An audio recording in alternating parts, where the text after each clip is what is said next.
Which film are you doing this week? Looking at Silence of the Lambs. Right, play it. Just play it. Have we got a question? No, who cares? Who cares? Should Carl carry on? Play it. Right, Silence of the Lambs. The bit where Jodie Foster is having a chat.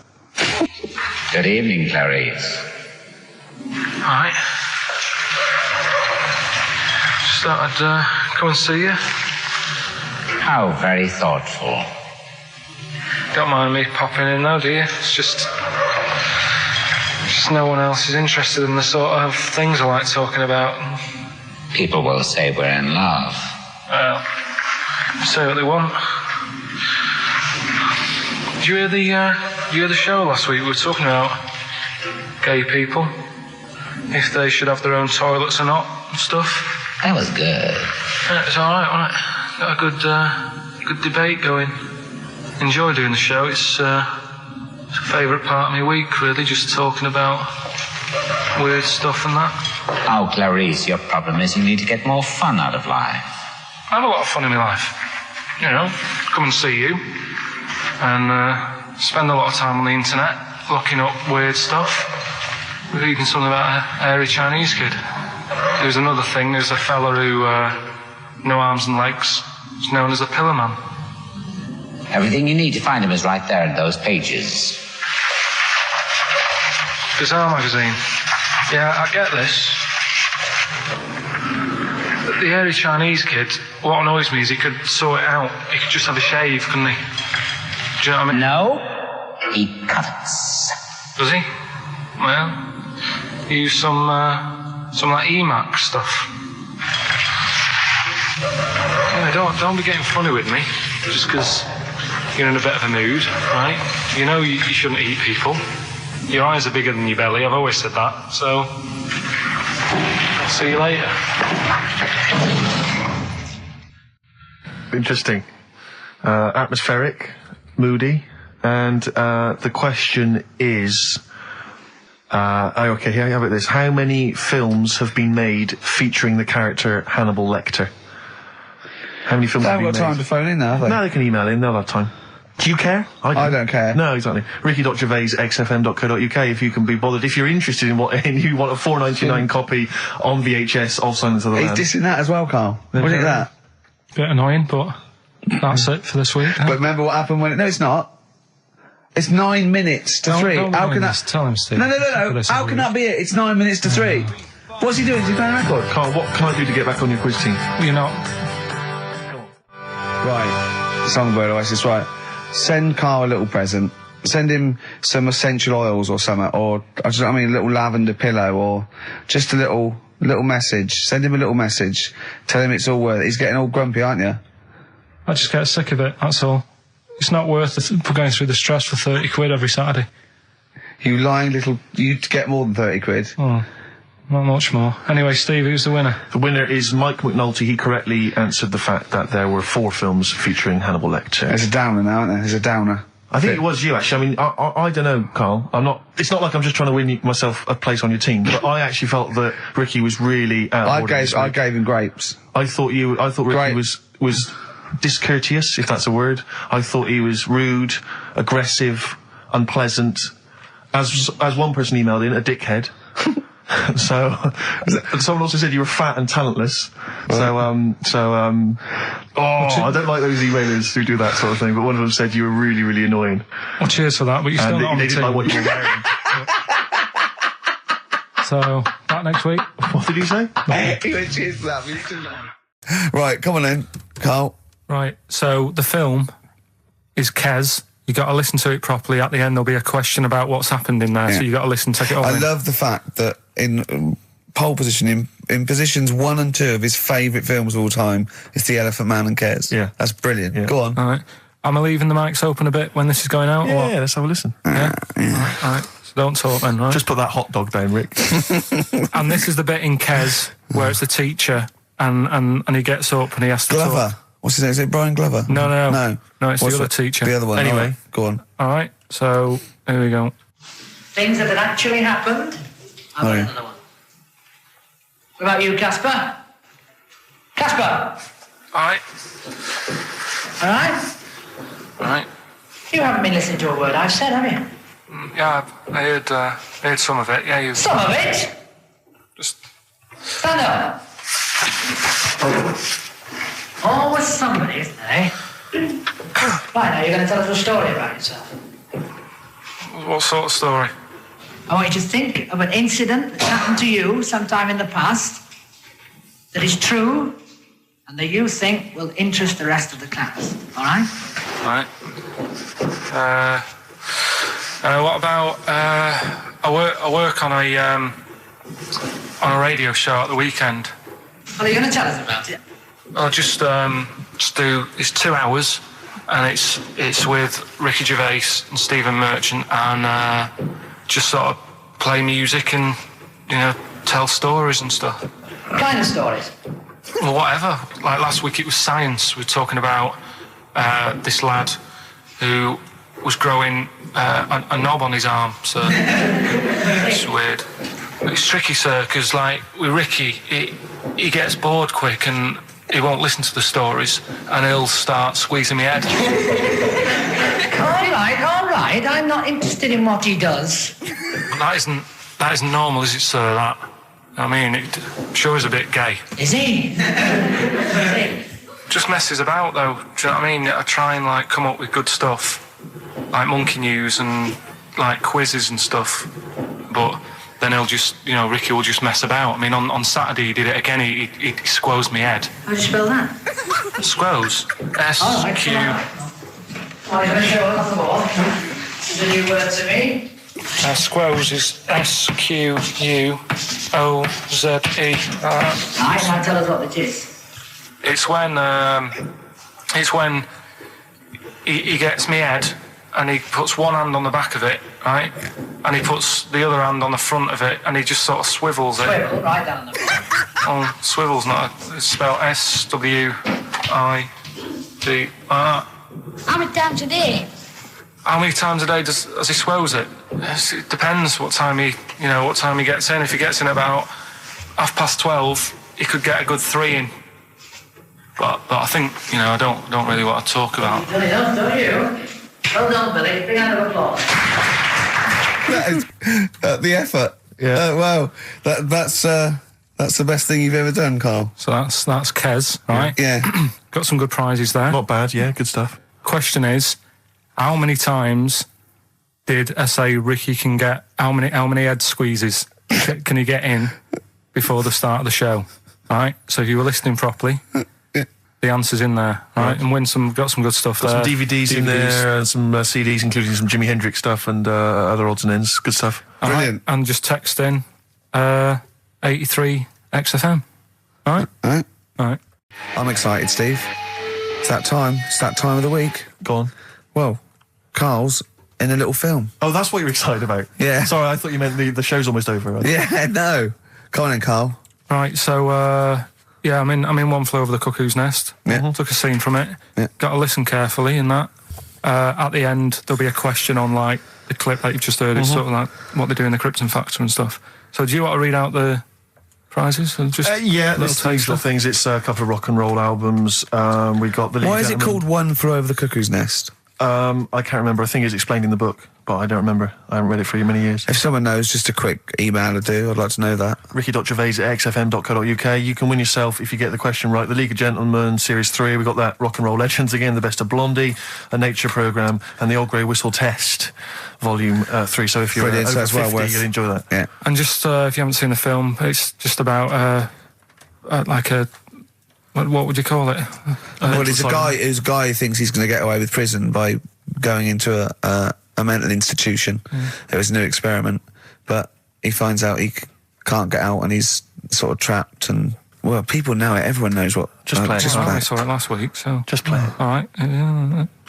Well, I've been observing you here now for the last 4 weeks, and I don't see any evidence of mental illness at all. Yeah, no, I'm not mental. I never said I was. I mean, all right, I got an E in history, but that isn't why I'm in here. I'm in here because I had to get away from the outside world. It was doing me head in. I've been working too hard. I'm stressed out. I've been working like loads of hours Monday to Friday, I've been working on a Saturday with Ricky and Steve, right? That's been doing me head in. People think that's a laugh when it isn't, right? You're busy right now, are you? You got something to do right now? See, this is why I'm here today, Doctor, because he's doing me head in. What do you mean, sir? Well, he's doing me head in.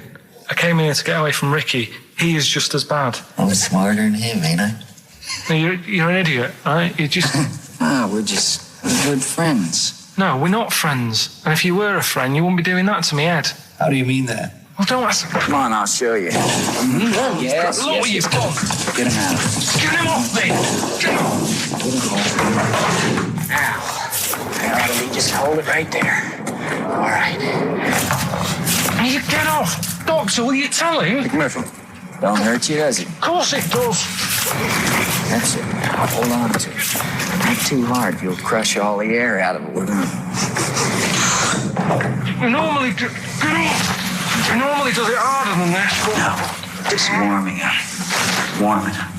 Warm it up. What's going on here? All right, be there.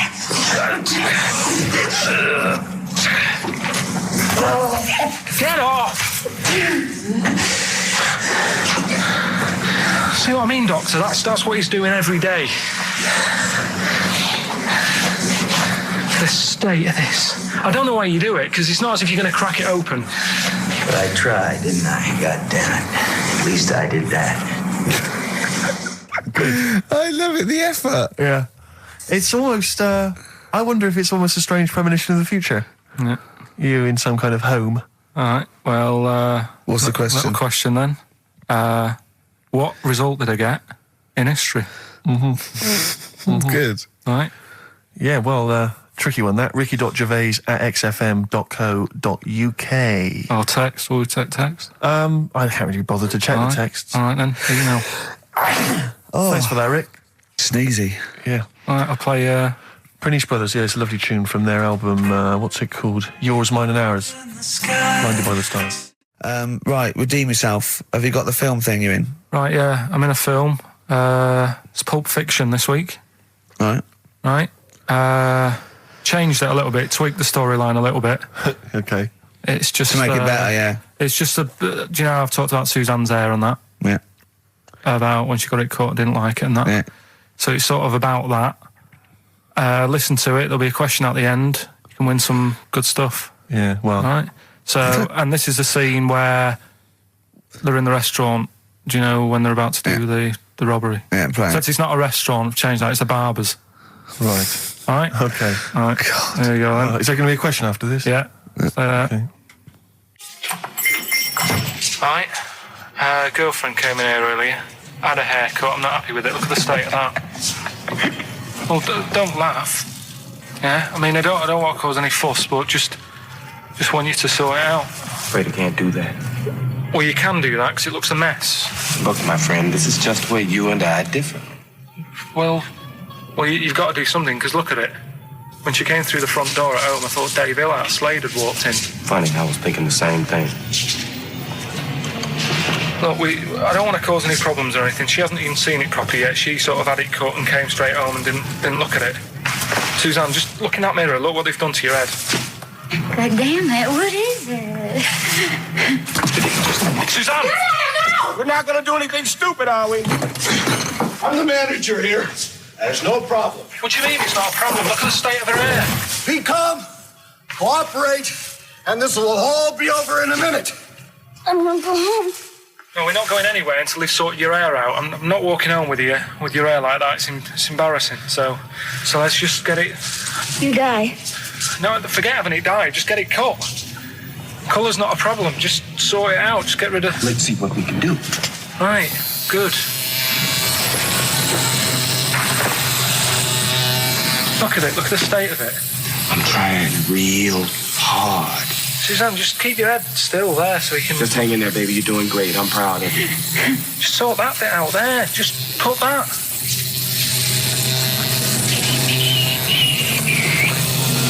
My barber says I've got the hair of a Chinaman. Have you heard that before?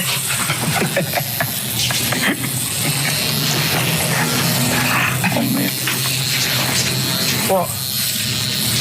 What's so funny about that? Is it serious or what? freaking me out. If my answers frighten you, you should cease asking scary questions. It's almost over. There you go. No, it's not brilliant, but that'll have to do, won't it? I reckon we'll have to buy her a hat on the way home. Yeah, that's probably a good idea. Do you think Suzanne's listening? It's all right, isn't it? I like the fact that in that she's represented with a sort of dimwit southern accent. Yeah. Your girlfriend. So I'm sure she'll have appreciated that. All right, It was nice, yeah. It was a nice... I don't know what kind of copyright infringements that was made. Yeah. Well, Right, well, the question is, what did I say is odd about my hair? Odd about your hair? Yeah. Oh, well, All yeah. right. Fans of the show will know that already, I'm sure. Yeah, so email in, ricky.gervais@xfm.co.uk, or, just email, actually. Yeah. Bud? Right? Yeah. You can win some tat. The usual address. That is a beautiful record. Yeah, this is Thunder Road by Bruce Springsteen, as recorded by Badly Drawn Boy. You'll enjoy it. Good job. Right. It's all right, love. The batteries are included. Got you a pumice stone. Right, now, do we need them? Do we need them? It's something we started a few weeks ago. We're always talking about animals and insects and that. And it's like, if you took an animal out of the world, would we have problems?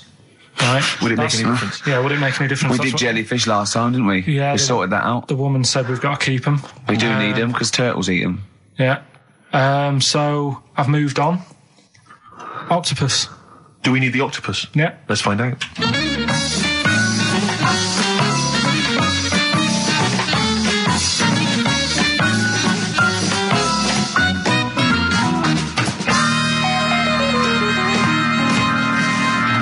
I'm working through a load of animals, right, that I'm finding out whether we need them or not, right? Right. Because, like, jellyfish, to me, I'm a bit puzzled by them. I don't really know why we need jellyfish, and I spoke to some experts. Turtles eat them. What? Turtles eat them. Yeah, I know, but do we need turtles? Do you know what I mean? It goes on and on, doesn't We it? need humans. Well, I might get to that bit, but I need to sort out the animals first. I've got a lot on. So the thing is, I've left the jellyfish. We know we need them, right? So octopus. Yeah. Right, I know they're pretty brainy. Incredibly brainy. A story that I heard, I don't know if it's true, but there was some science lab somewhere, right? Yeah. Where they had some octopus in it, and they had some crabs. Yeah. And at night, the octopus was like getting a bit bored on its own in the dark and that, and they sort of come alive in the dark, don't they? Yeah. They like the dark. Yeah. And the octopus had its eye on the crabs, and at night when it's dark, it was getting out of its little cage, crawling along the floor, getting in the crab's cage, getting them out and eating them. I don't doubt it. We put jam jars with the lids on with crabs in, and they'll open the jam jar and... You're joking? Yeah. Even I sometimes struggle with them. Yeah, you don't do it... you don't do it really, really tight, but... Oh, right, so they're not that clever then? Well, they would, if they were strong enough, they'd open it, but they're just not that strong. Oh, that's mad. Right, I also know that if they get hungry, they eat their own legs.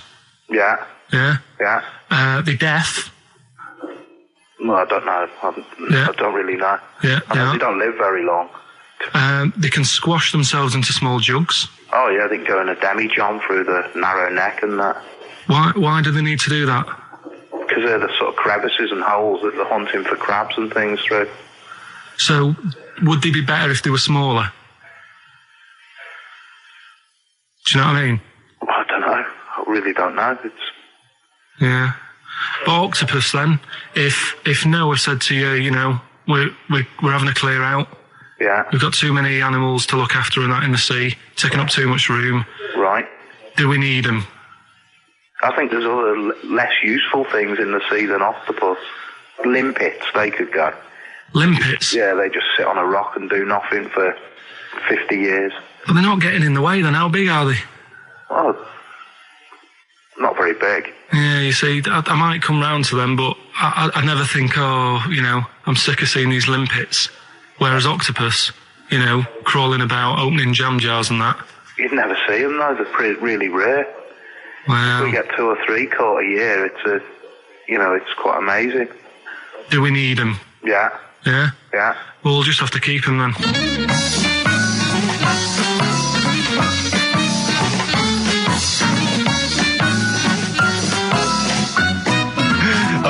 that Carl can confuse a scientist. Yeah, because all systems of logic break down. I know. Even the scientist was going, well, get rid of Olympics. yeah. Who was that guy? I think his name was Chris. And where was he from? In a place called Megavissi, where I went one year. Megavissi. And he's a scientist, is he? I think he's got a fish shop or something like that. He's got a fish shop? No, he doesn't. Well, like an aquarium type place. Oh, right. So a fish shop. It wouldn't fish and chip shop. It wouldn't be asked him that he a Winkle store. He's got a Winkle store at Poole Harbour. Yeah, that's an expert. Oh dear. But what have you learnt from that then? Well, that we don't know whether they're deaf or not because the bloke in the chip shop couldn't confirm it. They eat their own legs. Think of that. That's a bit weird. Yeah. They eat their own legs? Eat their own legs if they get hungry. Right. And they grow back, don't they? I think so, yeah. If you eat one, they'll grow back. Yeah. And you can put them in little jars and that. If you wanted to. Yeah. It's just a bit weird, isn't it? It's like no, but do you know, like, you know, people have a go about being cruel to animals and that. But what he was saying there is, right, what they've watched an octopus do. They've got hold of a crab, right? So that'll be being stressed out because it's out of the water. Yeah. They've then stressed it out even more by putting it in a jar. Right. Which you didn't like. And then an octopus is crawling about on the jar. Yeah. And the crab knows that the octopus wants to eat it, right? So then it's having more frets. Yeah. Because of that. And then they let the octopus eat it. Yeah. I think that's pretty... Do we need crabs? Do them next week, yeah? Well, I want to sort out snails first. Right. Right. What's your pitch with snails? What do you know about snails? I know that bats eat them. They can sleep for 13 years. Right. Can you believe that? Okay. He said to me, snails can sleep for 13 years. And I went, right. He went, thing is though, if it was a scientist and he was looking at it and he put it in a quiet place, it might well doze off. He said it wouldn't be the same if it lived on the streets. And then we went on to a whole thing about homeless. He wants to do a game show with celebrities being homeless for a week. What do you think? What should we do next? It's too much. Do we need them out of the way? Do we need them out of the way? Yeah, just... let's explain it again. If you're new, I'm sort of on a bit of a mission to find out, we've got a lot of animals and insects in the world and stuff. Yeah. Do we need them all? It still amuses me. So we've found out we've got to keep jellyfish. We've done octopus. She said we've got to keep them. This week, snails. Do we need them?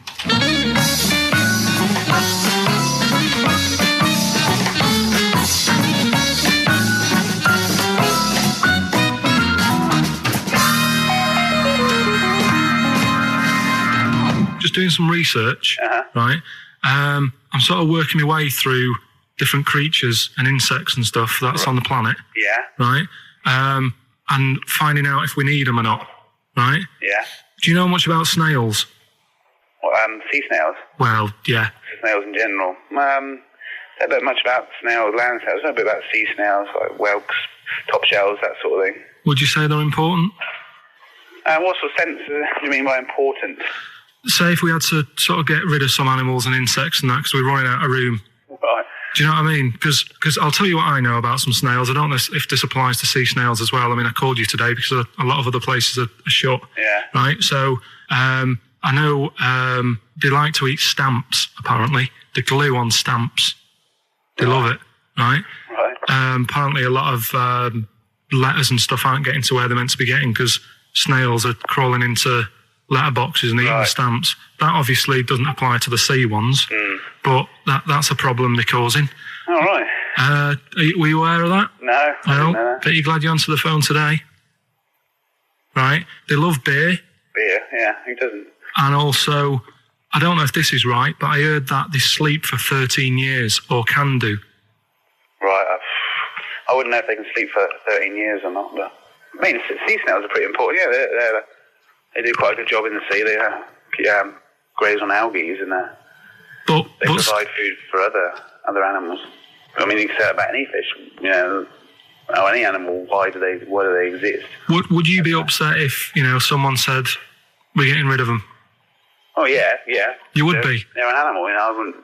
Forget being like favouritism and all that I get for them, right? There'll be other things knocking around you can sort of spend your time looking after. You'll still have a job. Don't be worrying about that. Because I'm not going to get rid of all the fish. Jellyfish need looking after, so you're safe. Yeah. But do we need them? Come on, there's loads of people saying, come on, we've got to move on through the animals, and you're holding them up saying, well, I want to keep them. Well, who's saying we need to... That just sounds a bit crazy to me. Just imagine. Do you know what I mean? And they would come to you because you're working in an aquarium, so they'd be asking for your advice. Right. And you're slowing it down. Well, they asked for my advice and I'm giving it to them, so, that's what I think anyway. Yeah, but snails, like I say, they drink beer and that, What did they do apart from some food for a whelk? They were around, their descendants around a lot longer than we have been. Yeah, they've been around a long time, but what have they done? Well, they've survived that long, so they must be doing something pretty good. Well, apparently they sleep for 13 years, so really, even though they've been around for ages... I think that sounds a bit... But I don't think they sleep for 13 years. Not all of them, just the tired ones. So, snails, do we need them? Well, yeah, I just think they've got to, it's not for us to say, do we need them or not, we can't. So you think we should keep them? Yeah, definitely.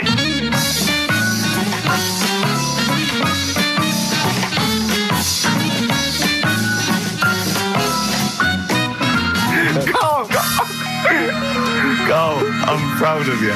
That was getting really quite annoyed. I know. What did he think he was doing? What? I don't know what you tell these people. I mean, you don't get their permission to play this out, do you? You just don't tell them. The thing is, right, I sort of told him what it was about, but we won't say who he is or where he works, because it doesn't matter. I just needed to speak to someone who knows. I know the fact that you were trying to get an answer out of him by suggesting that he would be safe, because he could look after jellyfish if he gave the okay to destroy snails. He was getting livid, you could tell. Oh, God. Brilliant. Carl just remembered, we've got Cheeky Freak of the Week to fit in. I don't know what to do.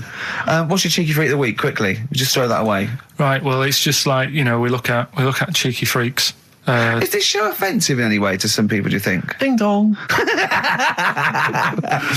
Got any buns? Oh, it's the Elephant Man. Go on. Right, well, it's a bit of a problem for you, this one, Steve, right? I'm chucking it forward to you. Remember the Cheeky Freak of the Week that we were talking about? That illness where people age quicker? The 5-year-old girl that was older than her mum, and he said to you, what, if you ran off like you wouldn't serve her fags and beer? And you went, no. He went, why not? And you went, because it's a 5-year-old. Yeah. Right? He went, oh, she's got enough problems. Give her some fags. Yes. You remember that, don't you? Sure. Yeah, right. So, another dilemma for you, right? Picture this. You're running a restaurant, right? Door goes, right? Few people. Most of them look normal. You notice the woman at the back, crawling on all fours. Top half is woman, right? This is real. Yes. This isn't like a comic or anything. This is on, yeah, on the internet. I've seen it. They're called dog people, and her legs just come straight down. They're like little spin legs at the back, and so they walk on all fours because it's easier. Dog people, right? Yeah, not dog people. They're human beings with deformed back legs, so they walk. It's easier for them to get around like that because they can't stand up because they can't stabilise, and also it comes straight out of their hips. Right. So you're running a restaurant. It's a busy night. You haven't really got time for any hassle. She comes in. Would you serve her? The premise being what? That he doesn't serve dogs? Because the restaurants don't allow animals in. Right. So it's a dilemma. It's not a dilemma. Right. She's not a dog. She's a human being. Yeah, I put a plate of meatballs on the floor, and she tucks in, and a little glass of, a little bowl of wine next to it. He turns round, there's the woman older than... Get away from that plant!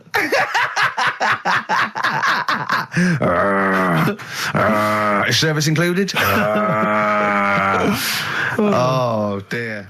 Talking of cheeks, Carl, have we got another instalment of Cheeky Freak of the Week this week? Yeah. Have we? Excellent, look forward to that. Have we got a Cheeky Freak of the Week? Do you want one? Yeah. Yeah. I think we should have a jingle for this. Okay, I've got a jingle. It's very similar to Chimpanzee. Chimpanzee there? Yeah. Well, let's hear it. Okay. Oh, cheeky Freak of the Week. Brilliant. Yeah, no, I think that's excellent. So, cheeky Freak of the Week. You've spotted a freak This is where somewhat, I think, offensively, you pick on someone who's not like other people and say it's your favourite freak of that week. Yeah, I remember we had the woman whose legs looked like the hind legs of a dog. We've had the little fella with the aging disease with a little head playing the piano. That was your favourite. I think that's your probably freak of the year, isn't it? It's a pretty good one. So what's this? Is it a man with a horrendous injury, or is it a congenital birth defect, or what?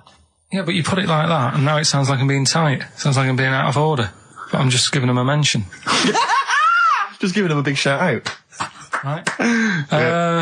There's quite a lot going on in the freak world.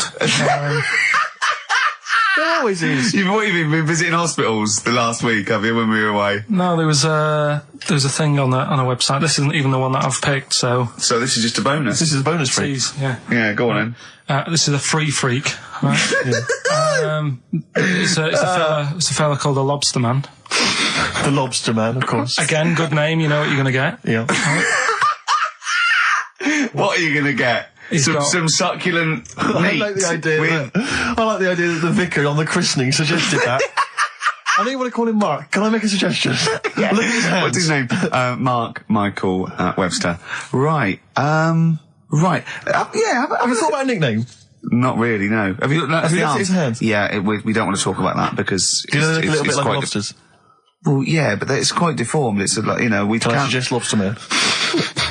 That's terrible, Vicar. That is terrible, Vicar. Pinchy. Go on, then. We're going to see. This is what the sort of feature you come up with, Carl. So, Lobster Man. There's probably people listening now with, you know, lobster feet. Right. Lobster hands. So, Squid Boy. So, Lobster Man, what does Lobster Man do? Does he fight crime? Not that much. Okay. Apparently he got into a bit of trouble. He was in a restaurant, and this was years ago, by the way. And someone picked him to eat him? No, so apparently the waiter said, "Oh, you shouldn't be sat here, you should be in my pan," or something. Oh dear. And they had a fight, got out of hand. Yeah. Got out of claw.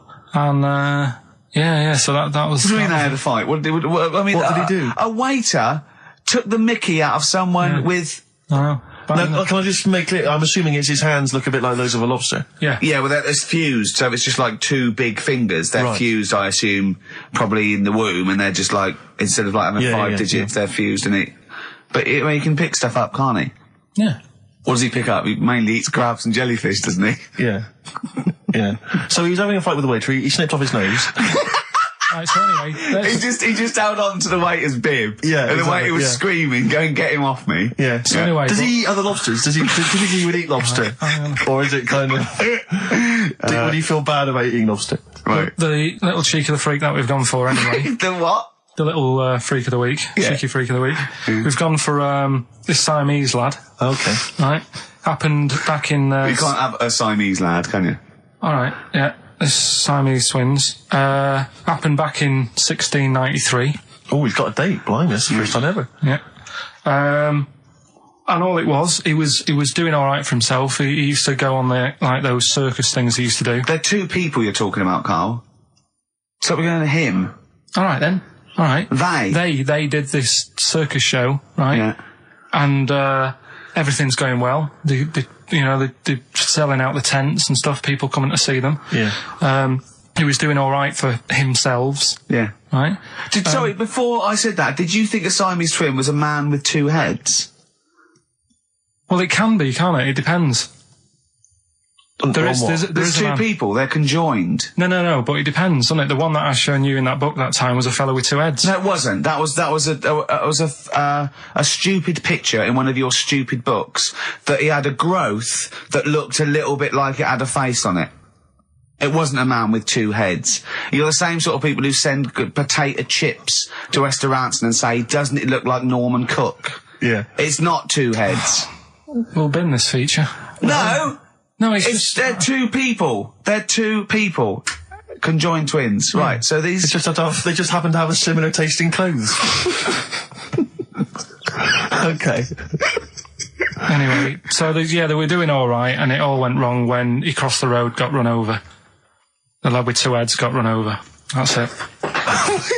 What? How is that Cheeky Freak of the Week? Just because he got my interest, and I kind of thought, why didn't he just look both ways?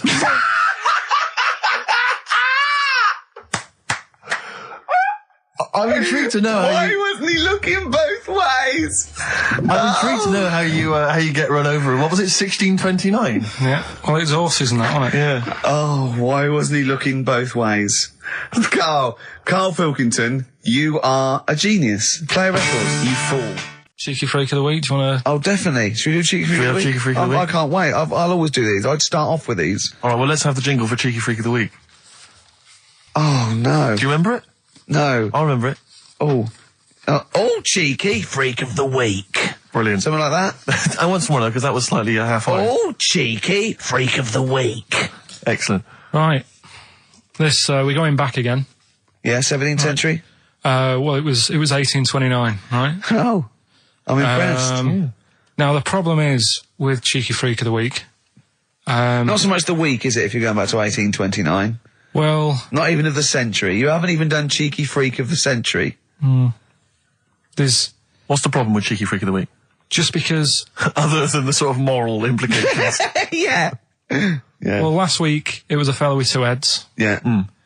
We've done Siamese twins. It's Siamese twins again. Oh, no, it was Siamese twins. It wasn't a fellow with two heads last week. It was Siamese twins. Conjoined twins, sorry. They're two different people. This is what I'm telling you. But this is the problem. They're going to crop up quite a lot just because they've got double a chance. Alright?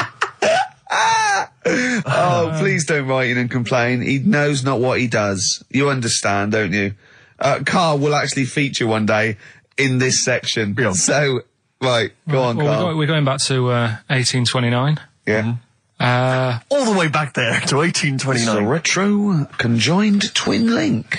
A couple of guys set up a business. They were called Chang and Ang. Oh, they're the first. That's why they were called Siamese twins, because they wasn't that what it was based on? Those two, Chang and Ang. Was it? The original, yeah. That's why they're called Siamese twins, because I think they were Siamese. So these are the first ones. Well, they're not the first ones, but they're the ones that got to fame, I think, and why people started calling them. People started calling them conjoined twins, Siamese twins. I think I'm right there. Anyway. Good. Well, the sort of set up business, sort of going around the US. Well, both of them. And Europe, yeah. Yeah. And what they used to do, people were amazed by it anyway. But people wanted to know how they get through life doing certain things that you think about. When you think about Siamese twins, you think about, how do you get through a day like that? Yeah. Right? And the thing that cropped up the most with people was how they take a bath. So they used to go on tour around the US and Europe and sit in a bath, have a wash and that. And did they ever wash each other by mistake? They go, oh, that ends there. That ends there. Like those things in supermarkets. They put one of those down. We go, oh. Now, as Chang and Ang, they're in the bath. They're washing their own bits. They've got one of those dividers, right? They go, well, that's definitely yours. I marked mine. That's definitely mine. What? Don't wash that, Chang. I wouldn't, Ang. I wouldn't wash that. Right? So what are they doing? They're in the bath. Carry on with the story. That's about it, really. I mean, that's the fact that people... So, two little Oriental fellas joined in the hip, had a bath. No. That's your story. No, they didn't have a bath. They they must have done some sort of research, right? Who? Chang and Ang, right? And they said, well, what do people want to see? Isn't that basically Roller's song? But it's an idea that people have queued up. They've paid their money. They're in a tent. They're going, well, I hear they're going to have a bath. They're going to have a bath. Two Siamese people have a bath. How would they possibly do it? Well, I've heard they get into a bath. But that's I don't know they wanted to see them nude and where the join was. No. More than how do you get in the bath? I don't know. They just that's what they picked. They said what would be good to see. What do you want to see them do? Having a bath. How'd you get into trousers? Was there exactly? This is all part of it, and that's why they picked having a bath. This is all part of it. Well, then watch them get dressed afterwards. Yeah. Who was the best out of Chang and Eng? Who was your favourite? They both look the same, to be honest.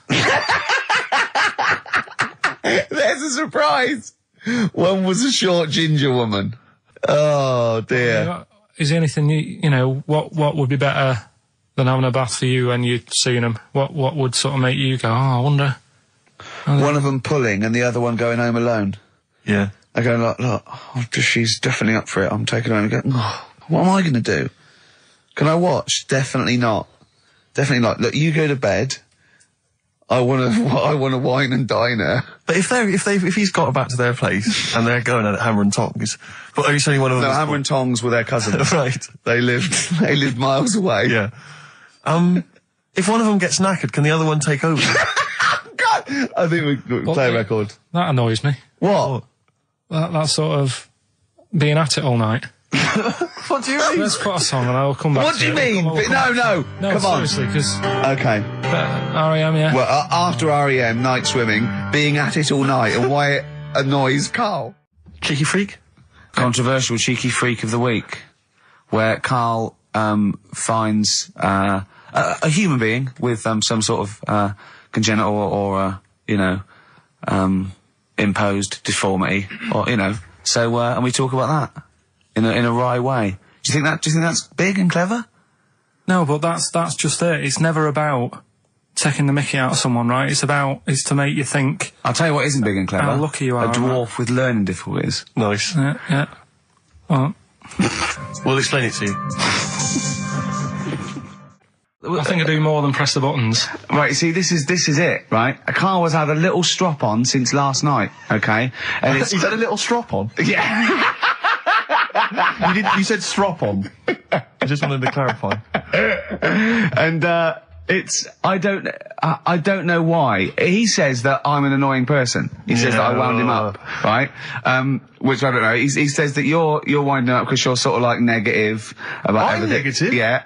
And, but what I think it is because we pointed out that his lateness is unacceptable. Yeah. He said, meet you at 6. He turned up at 20 past. He said, well, someone stopped me in the corridor. I don't care. I've got stuff to do.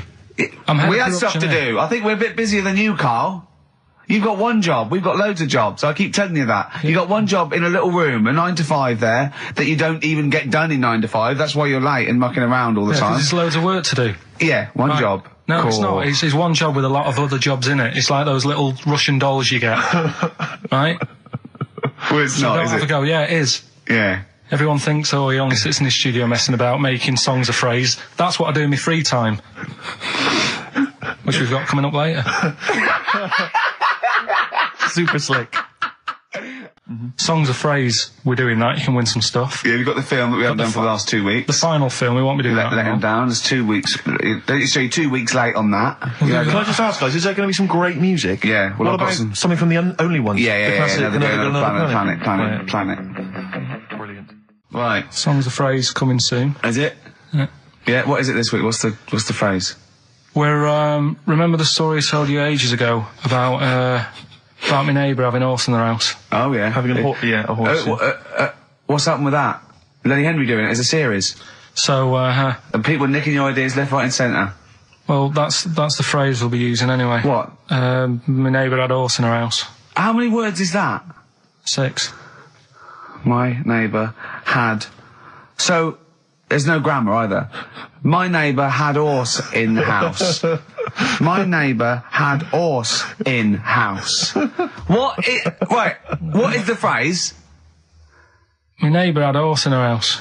Are there any prepositions? Are there any prepositions in this sentence? Look, don't judge it beforehand. You see, I'm turning over a new leaf. I think this is a great idea. I think Carl's a genius, and I look forward to hearing this enormously. Yeah, okay. And I won't be sick on your leg, or squeeze your head, or make you jump when you're making a cup of tea. Just looking through the Guinness Book. That's still the funniest thing, isn't it? Squeaking at someone when they got a cup of tea.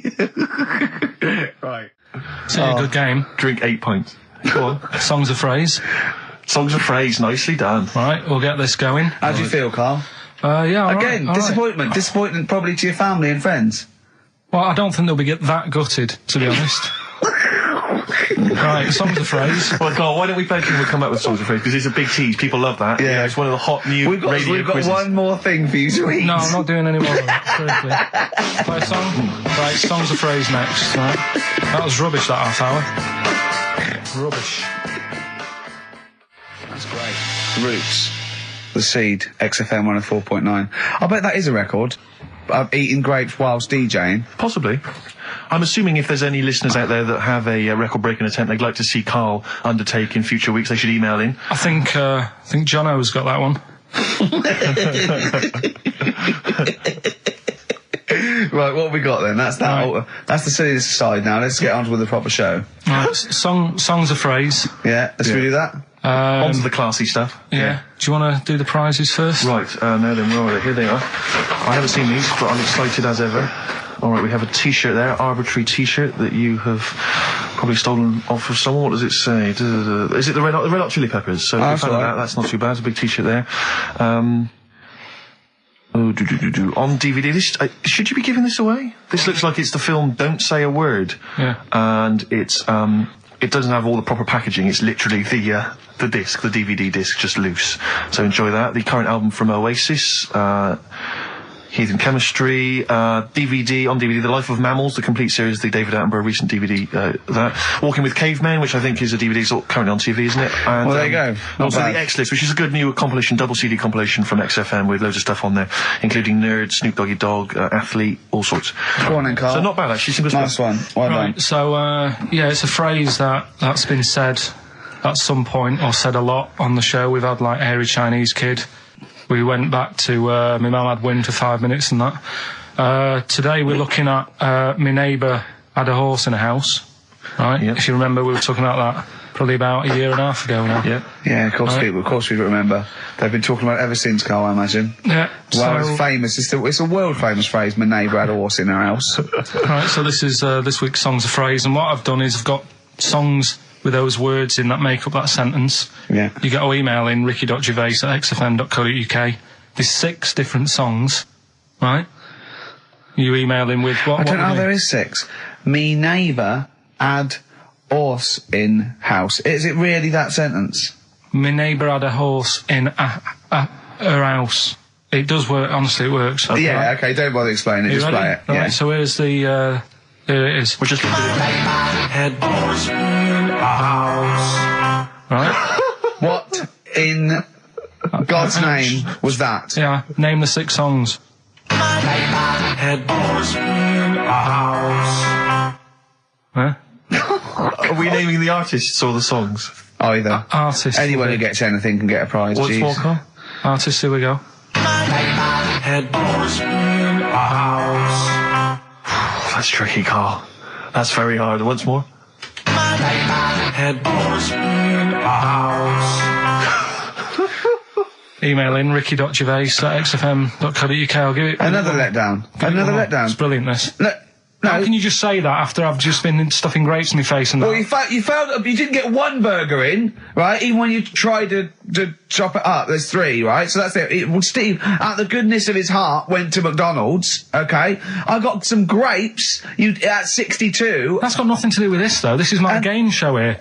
Bob Holness didn't say, yeah, Blockbusters is good, but I never see him eating grapes. So this is a different thing. Forget that. Right? Here's the clips again. Here's the clips. Had horse in a house. Oh, you know I said I was going to turn over a new leaf and not criticise your ideas? I think it's the end of this one, mate. Oh, he's done it again. It's atrocious. ricky.gervais@xfm.co.uk if you've got any idea. Whatever. So ungrateful. Right, songs of phrase. Just give it a couple more plays. Just email in. We'll pick a winner soon.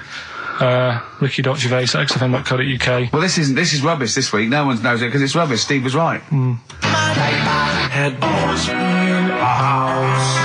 There's 6 songs there, so if you know what they are, just... That's the end of that, I think. That's the end of Songs of Phrase. Email in. I think. We've got none there. No. That's the last week for that. Okay, well, why didn't he give us some monkey news? Is it monkey news time?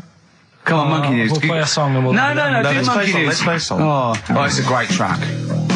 Cheer up, Carl. Is it new? Is this Waiting for an Alibi with Thin Lizzy. Oh, what year? It doesn't have to be new. It's brilliant. What year was it out? Oh, Einstein wasn't new when he came up with the greatest theory ever. Oh, hold on. Hey, hold on. You're not new. You're not new.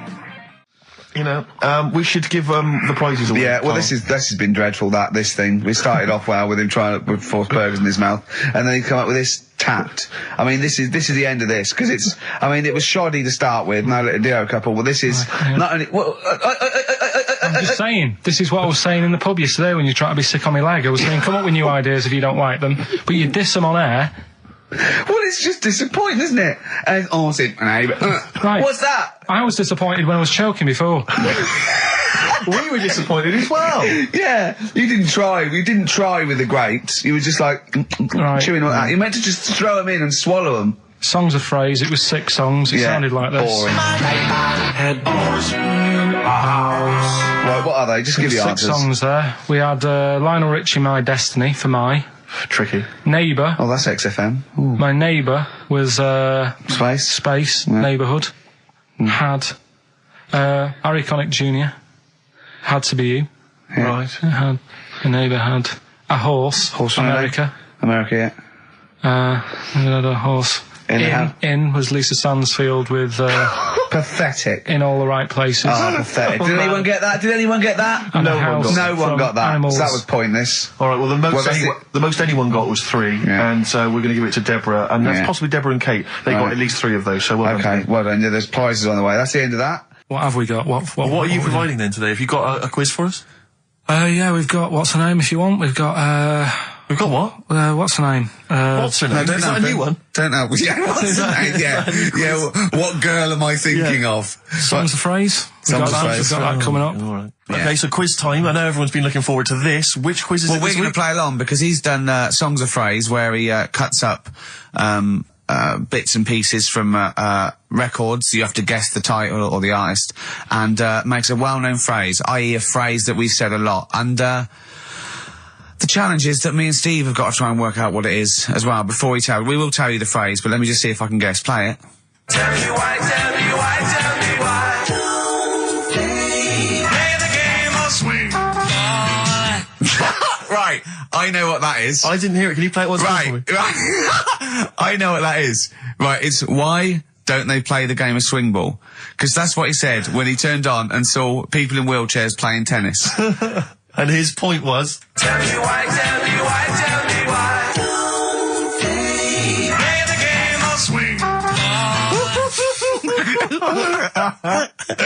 Oh dear. That is so naughty. This show's been a bit naughty, I think. I don't know what's happened to us. I think it's like sort of end of term sort of madness, but I think we've got to calm down here. We've been a bit naughty there. We said, bloke with 2 dicks. We said Chinese people don't talk properly, which is a little bit... offensive. Yeah. Know what I mean, Carl? Well, they don't know. Right, okay, let's leave it now. Okay, stop there, Carl. Carl does not necessarily reflect the opinions of XFM or any other human being. If you think that me and Steve have been being offensive, we are strongly behind the guise of irony, satire, and ignorance. Carl only has ignorance and hate. Yes. No, but as long as you say something good about someone, you can also say something bad about them. How does that work? Go on, give us an example. Well, Chinese. Yeah. Great people. Right? Good. The women really good looking as younger people. No! What are you doing? I'm just saying, as long as you know what I mean, there's good and bad and everything. For every what are the old ones like? Yeah, they don't age well. What do you mean? The fella in Karate Kid, the teacher, was only about 36. We started this. Oh. Fact. So, songs of phrase, email in, ricky.gervais@xfm.co.uk, right? I mean, I have to say, Carl, this is very tricky this week. You've got some very obscure sounding songs there. Yeah, just all we want is the artists. I think just the song, Carl, mate. I think that's hard. That's hard. Yeah, the artist. Just the artist. Okay, so these are the prizes this week. Well, let's play it again so they can hear it. Try and work out all the different artists. Yeah. Why don't they play the game of swing ball? Right. Tell me why, tell me why, tell me why. Play the game or swing. Right. That's tricky. It is tricky. That is tricky. That is good. But there's some great prizes, including, Carl, I can't help but notice, torn from the current, well, I think today's issue of the Daily Mirror. What, he's giving away a giveaway? It's a free CD from the Daily Mirror, which you can buy it and spend 30p on the Mirror. You can get this anyway. But it's still in the piece of plastic. I love just that. ripped. Anyway, there are some other treats. Oh, you'll be loving getting that through the door. So there's the Jingly Jangly Sound of Summer, Good Vibes, a 2 CD set featuring music from Crowded House, R.E.M., Simon and Garfunkel and the Beach Boys. I'll tell you what, I've thought of another game. We can put Carl's into theory, right? I can tell him a sort of like a person or, a people or a place, right? Or a profession, and he's got to come up with a good and bad. A good and bad thing. It is dicing with death. Yeah. Are we ready to do this? Well, listen, if we're quitting in the next couple of weeks, then who cares? Okay. Good and bad, right? Well, hang on, let me just tell them, we're on the prizes here. Alright, okay. So now 55. I know there's a lot of XFM listeners who are going to be looking forward to the likes of S Club 8 and the Fast Food Rockers. They're all on there. I can't wait. What is their second single going to be about? The Smashing Pumpkins. This is quite a good little compilation of sort of B-sides and live performances and stuff like that, which is not bad. The best summer holiday album in the world ever. I think we've given that away in the past. All sorts of stuff on there. Plus the director's cut of True Romance on DVD, the Tarantino scripted. Oh, it's a great film. Tony Scott directed movie. So there's some quite good prizes. Just play it once more. So email in ricky.gervais@xfm.co.uk. Why don't they play the game of swing ball? Just the artist, yeah? That's all we're after. Yeah. Right, Tell me why. Play the game of swing ball. Very tricky. Brilliant. Very that is tricky. brilliant. Alright, bung the song on now. What? Let's put a song on. Bit of Pharrell Williams. Yes. Good and bad. Old people. Pharrell Williams featuring Jay-Z, that's a new single, and then Frontin', that's released on the 4th of August. It's made me sort of feel funky, but in a chilled out way. Yeah, that's perfect. Do some adverts though, that would really help you. Yeah. XFM. Darkness. I believe in a thing called love on XFM 104.9. Ricky Gervais, Steve Merchant, Karl Pilkington. Karl set the ball rolling with songs of phrase. Why don't they play swing ball? Referring, of course, to people in wheelchairs who play tennis, because he was disappointed they weren't getting around the court quickly enough. So why didn't they play swing ball? Yeah. Brilliant. Someone just emailed in saying because if they hit it to the top, they wouldn't be able to reach it to unravel it. Exactly. Which is a good point. Yeah. But I mean, nonetheless, good and bad in people in wheelchairs? Do you want to do that? Good and bad. Good and bad things about people in wheelchairs. Good and bad. Yeah. Suppose. Don't know really. They take up less room in cinemas. They've got their own seat. Good. That's good, is it? That's a good thing. Yeah, good. Yeah, well done. Well done. And what's bad? Don't know. I'll have to think about it. Okay. But well, let's leave that, eh? You started it. Let me just give the email address. Let me just give the email address. I just said it, so don't talk over it. Okay, I'm going to do Carl's top thing. Ricky.gervais@xfm.co.uk. That's also the email address for your answers to this week's Songs of Phrase. Play it again, Carl, if you would. Go on. Tell me why. Play the game of swing ball.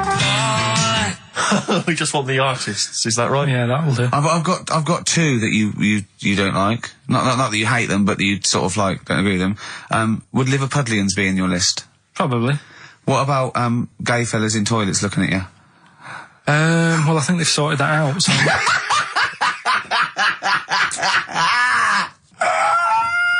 One of the prizes this week in Carl's goodie bag features this song. Play it, Carl. It's the Monkees, Pleasant Valley Sunday. God. So we giving the answers out for what's in there? Oh, later. Play a tune. I'm bored. Bit of Snoop Dogg. Oh, play Snoop Doggy Dogg from 1993. And What's My Name? Long time ago. It was indeed. 10 years ago. XFM 104.9, Ricky Gervais, Steve Merchant, Karl Pilkington. Songs of Phrase. We've had very, very few entries. I really think people aren't interested. They really have just given up. I mean, seriously, Carl, that's the one thing you contributed to this show, Carl. And it's the weak link, I think, missing link. in the chain. The missing link. Oh, do you reckon there is one, Carl? Do you reckon they'll ever find the missing link? Wandering around Manchester. Wait a minute, Carl. the stats then. Let's have the answers if we can. Right, there was Well, specials. play it once more. All right. Tell me why, tell me why, tell me why. Yep. Jermaine Jackson. Right, there was Play the Game of Love. I think that was Wayne Fontana and the Mindbenders. Right, you think, but you're not sure. Louis Armstrong was the Don't Mean a Thing If It Ain't Got That Swing. Mm-hmm. Yeah. And Queen, Don't Stop Me Now, We're Having a Good Time, and that. We're having a ball. We're having a ball. Yeah. Well, I mean, considering you yourself weren't entirely clear, I think it's only fair to give it to Paul Brown, who got some of the answers right. PB, you are getting those prizes. Well, they are on their way They're to you winging their now. way to you. It's the best of. You've been voting in all week, sending your emails. So here's the clips that you wanted. Alright, so, here's the first bit. Oh, chimpanzee that monkey news. Right, there's this monkey, right? Oh, yeah. I think his name was number 6 or number 7 or something, right? In this lab, right? Yeah. And, anyway, it's in there with, like, you know, the rabbits and little mice and stuff like that. And, The rabbit smoking. The nurse, right? The nurse, not the nurse, the woman who works in the lab, what would you call her? Is that a nurse? Depends. What depends what her job was. If she was a lab assistant, you call her a lab assistant. All right. I mean, they probably call her by her name. All right, lab assistant, right? Kirsty. So she's... I think it's probably Kirsty. Right, Kirsty Morris. Well, she's in there, right? Yeah. And she don't work with many people and that. She's mainly on her own with, you know, just putting lipstick on rabbits and stuff like that, right? Chimp fancies her. So, Chimp fancy her. He's putting on lipstick, chimp fancies her because she's got hairy legs. He gets pally, right, with this woman. Yeah. Because, you know, it gets to a point when she sees him every day. It's the way he sort of tries to string out like it's a narrative love story. Did the chimp put its hand out and grabbed her, and then you thinking that he made a move on her? So Right, come on, he's let him allowed tell out. the He's story. allowed out. Oh, the it's not a cage. story, is it? He's allowed out the cage and what have you every day. So he's wandering about, and as time goes on, he's watching what she's doing more and more. Yeah. Right. So he notices like the code on the door, right? Right. Whatever 247 or whatever. Yeah. He goes, right, I've clocked that. I've got Yeah. that. I'll remember that. Right. And then he goes, right, there's a lot of Definitely not. lipstick and that knocking about, a lot of makeup. Right, okay. No, there's no way. Finish. No, because So- Steve, you know what's going to happen. Let him finish. I know what's going to happen. So he's there. It's ridiculous. And he's going, well, if it's there, you know what I mean? So while she's messing about with the rabbit, he gets there, he's in front of the mirror, putting a little bit of lippy on. Right? You are mad! No! I can't. It's gone too far. little bit of, No, it's gone too far, Steve. Right, Your mic's off, Rick. He's finishing Right. the story. So- Turn mine off as well. It's gone too far. Turn them off. Just let him finish. Right, so the thing is, right, it's this monkey wandering about. It's got lipstick, it's got mascara on, it's looking pretty I good. didn't mention the mascara. It's looking all right, right? So it knows the code on the door, 247, right? So when she's sort of messing about with the rabbit, right, he goes, right, here's my chance. He's looking good, 247, out the door, through the reception man's there. He's like, all right, Kirsty, right? Don't talk shit! I Feel Free from Cream. That's pretty much the last track, isn't it, guys? I imagine on XFM 104.9. Well, I mean, yeah, I've got nothing to say after that ridiculous story. I mean, that's worse than the bank robbery to me. Yeah. That he clocks out, and the bloke on the desk. All right, Kirsty. Oh, you're 2 foot shorter and hairy. She wasn't a looker anyway. So. She wasn't a looker anyway. Brilliant. Right, you ready then? So, just in case you haven't heard it before, I'll give you some initials of a band or an artist. We're not doing Rockbusters now, are we? Yeah, I thought, well, we've just... Oh, no, we keep that going. Then we got. I love educating Ricky. That's my favourite thing now. Well, what do you want to do, Steve? I mean, Let's do the clues. It's just like it's sort of bigged up the prize. And so this is only by email. Give the email address out now for people to write it down now, Carl. Right, it's ricky.gervais@xfm.co.uk. ricky.gervais@xfm.co.uk. Only entries on email. Yeah. You're going to get 3 clues. You've got to get them all right. And you win all the You win all those prizes you said. Okay, Carl, go on then. Right, and just a quick example, one of the first ones we did, it was like AK, and the clue was exploding pet, and it was atomic kitten, right? Yeah. So you understand how it works now. These are your clues. The first one, that army has got some well nice trenches. That army has got some well nice trenches. Excellent. Yeah. And the initials there are DW. Do you write some of the questions for 15 to 1?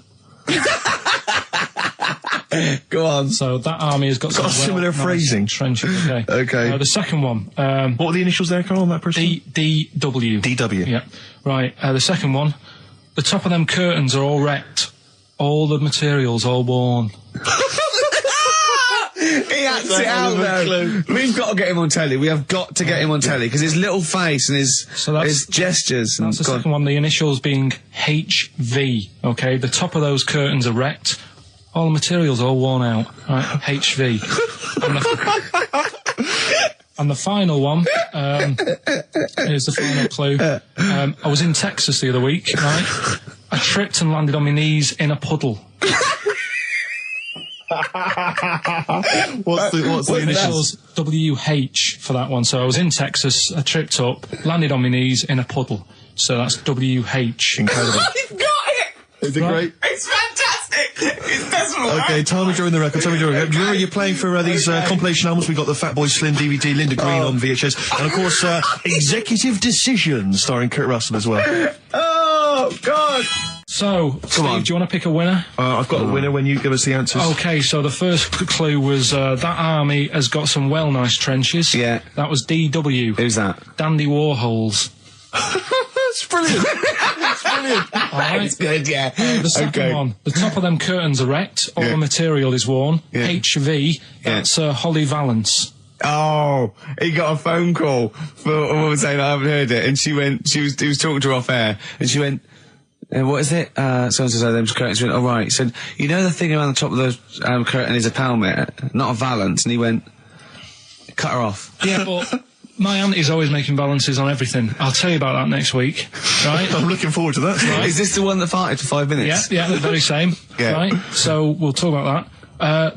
I was in Texas, I tripped up, I landed on my knees in a puddle, WH, Yeah.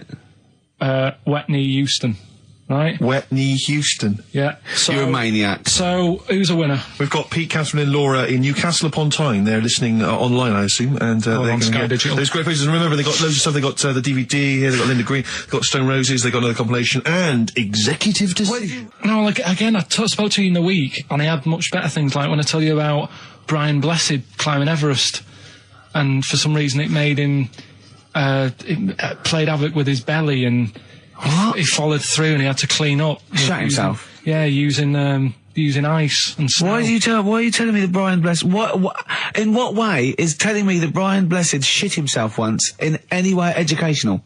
Because I was saying how he was climbing Everest, right? Right. I give it to him, he's an actor and that, but he gave that a go. Yeah. Right? It played... What's the point of that, you'd say, wouldn't you? You'd say, God, he's you know... So he's alright. Me doing a boxing match, there's no reason is rubbish, but him climbing Everest and shitting himself... Yeah, he did that. Is commendable. Right, and he's only going to, like, go and do it again. He's going to climb it again. Yeah, but he might not shit himself this time. Yeah, what's the point in going? Nothing's changed up there. Yeah, good point. Yeah, Where's it been? Well, it has. They've probably cleared it up by now. Like, but it's slip on it. I can't even read about Brian Blessed. Is it actually true, or have you libelled someone else? It was an interview with him in it. And what did he say? Oh, come on! What did he say? He said I climbed Everest and I played havoc with me belly. Let's talk about it next week. We've really run out now. Oh, you're a fool. I mean, it's mad. I was thinking about it the other day, right? I used to think I had quite a normal upbringing. You didn't. Right, and someone was talking about Your mother once told you not to go to school because it was windy, Carl. It was not a normal upbringing. The cat was being sick, so she shaved it, so it was easier to clean. Right, well, my mum and dad went on holiday, right, and I stayed at the Rosses down the road. Oh, yeah. Only a kid, must have been about 5 or something, right? And I was always running around in the house. I had a lot of energy as a kid. What the Rosses did, they had this cat that was dead violent, the most violent sort of angry cat I have ever witnessed. A tiger? It was honestly, Steve, if it was bigger, it would have been, because it was just always having a go at you. Yeah. If you went to pat it on the head, it went to bite you and stuff. And what they used to do with it, to stop me running around, I'd sort of be running around, and then I'd get a bit tired, and they'd say, have a lie down on the settee. So I'd lie down on the settee and I'd nod off. And what they used to do, I'd wake up, and I'd put the cat on my belly. Right? So I'd be scared to move because it's like it's going to get me. But it would keep you there. It kept me there, and it used to sort of slaver on me, and they'd sort of, you know, go out or whatever, and I'd be lying there, That's not normal, is it? Carl, sorry, were you created by the Brothers Grimm for one of their fairy tales? What kind of a life is that? A cat paperweight to keep Carl in place. He keeps blowing around. It's windy. We'll have to weigh him down. Be careful. Your mum probably told him that it's a windy day. You got to get something heavy on him, otherwise he just gets blown into the road. God bless him. Well, Carl, what are your thoughts? Why have you stuck it out here? Nothing better coming in, I thought. Well, I'll tell you why, because you're always on holiday. You don't do a lot. You get paid, well, doesn't he, really? He's a moany. I mean, he doesn't try and get on at all. He doesn't deal with people. He moans about everything. And, so he's... I'm alright. I've got my own little room and that. Yeah. Like a cage. It is like a cage, isn't it? And he can shut the door. If people walk past, he goes, shut the door. He doesn't want them looking in. He's like a miserable old chimp. We noticed today how much he is simian, isn't he? He's very strange, actually. We maybe should try and get a picture on the website, because Carl's arms are particularly chimp-like. It's very, very strange. Because he's got that sort of... He's got long, downy hair. It's and not the like... long, extended knuckles. Yeah, and his totally round face that sort of the chin goes back and the dome of his cranium. I think, quite seriously, I know we sort of share about 98.5% of our genetic material with bonobos and chimpanzees, but I think he's got a little bit more. Yeah. I honestly think he's a little bit of a throwback. Just his line, they just kept to this sort of really the ugliest one in the cave and the tree, and he really didn't come out of it. I'm not saying you are, I don't think you are. Yeah, you're chimp-like. No, it does annoy me. My hair annoys me on my body and that. Because I've got like hair on me little toes and that. Have you? Then on the legs. Would you see your little toes? Can you pick things up with them? No, it's tried. Okay. Well, that's the finale of this week's show. We're going to see if he can play a record and put the fader up from a tyre while swinging in a tyre, just using his hairy toes. Yeah, I've sort of got hair all the way, but then it just runs out where it should be. On the top of your head. Sure. Yeah. Is this part of the reason why you're always uncomfortable about being nude or around naked people? Is that partly the reason, do you think, because you look so grotesque? Well, when I'm on holiday, I don't really like wandering about without a top on unless, like, it's a quiet beach or whatever. Sure. So what would you normally wear? Need. I just have like a nice sort of light, summery, sort of linen shirt, maybe, just a few top buttons open. Yeah. But I don't like... The naked body isn't that nice anyway, is it? You know what I mean? Whatever it is, if you're a cat and you're shaved, you don't look that nice. You know what I mean? But with I think you'll find a cat is naked even with its fur on. Cats don't wear clothes. No, but what I mean is, a bald cat isn't that good. You know it does me head in that I'm bald. I'm not, I wish if I could have hair, it would be nice, but that's life. Would you prefer animals to wear clothes like Mickey Mouse does? Or Goofy? You know that I don't like nudist and all that, we've done it. But don't you think sometimes you could sort of like, maybe, fancify a little bit? Like, if there was such a thing as an ape, salon, and there isn't, Carl, there isn't, right? Would you give a orangutan a trim, maybe sort of his hair? Because some of those look like they're going bald, but they've got a comb over, don't they? They should just have a shave. When it's like that. That's what I did. Just take it back. And the underarms as well. Yeah, they've really got a lot of underarm hair. Even the women ones. Really? Yeah. That's disgusting. I know. I don't know. I don't even know why they breed. I don't know how they get they laid some of those horrible old hairy ginger orangutans. Yeah, they are particularly grim, some of those. I know, yeah. The big ones. I know. Ginger ones. Yeah. You can't be happy, can they? What is that? Where did that happen, the ginger thing? Why do people give them, like, a hard time and that? Well, you just gave them a hard time then, so why did you do it? You were just buying in, were you, to people do sort of give... I don't understand why, but ginger people get quite a bit of stick, and I've never understood it. No, it's just, I don't know why. They do, though, don't they? I don't know, it might be historical, it might have been because... I'm sure they don't everywhere in the world. I'm sure it's probably... Oh, they are. They're always... I've said to you about even, like, ginger cats, they're always fat, because they're sort of sick of it, probably. Play a record! Wait. Ginger cats, what do you mean when you see a ginger cat... They've been eating, like, because they're upset, fed up and they've been bullied. You never see, like, a thin, happy ginger cat running about. It's always overweight and looking a bit fed up. It's just a good point, isn't it? I wouldn't say it's a good point, Carl. It's a point. So last week, the Chinese don't age well. Now, anything ginger, including cats, No, I'm sick of it. No, but I'm just saying. Are you Ginger? Would you like to take issue with any of Carl's points? 83XFM is the text. You can text us. Maybe you've seen a thin Ginger cat. I'm not having a go though.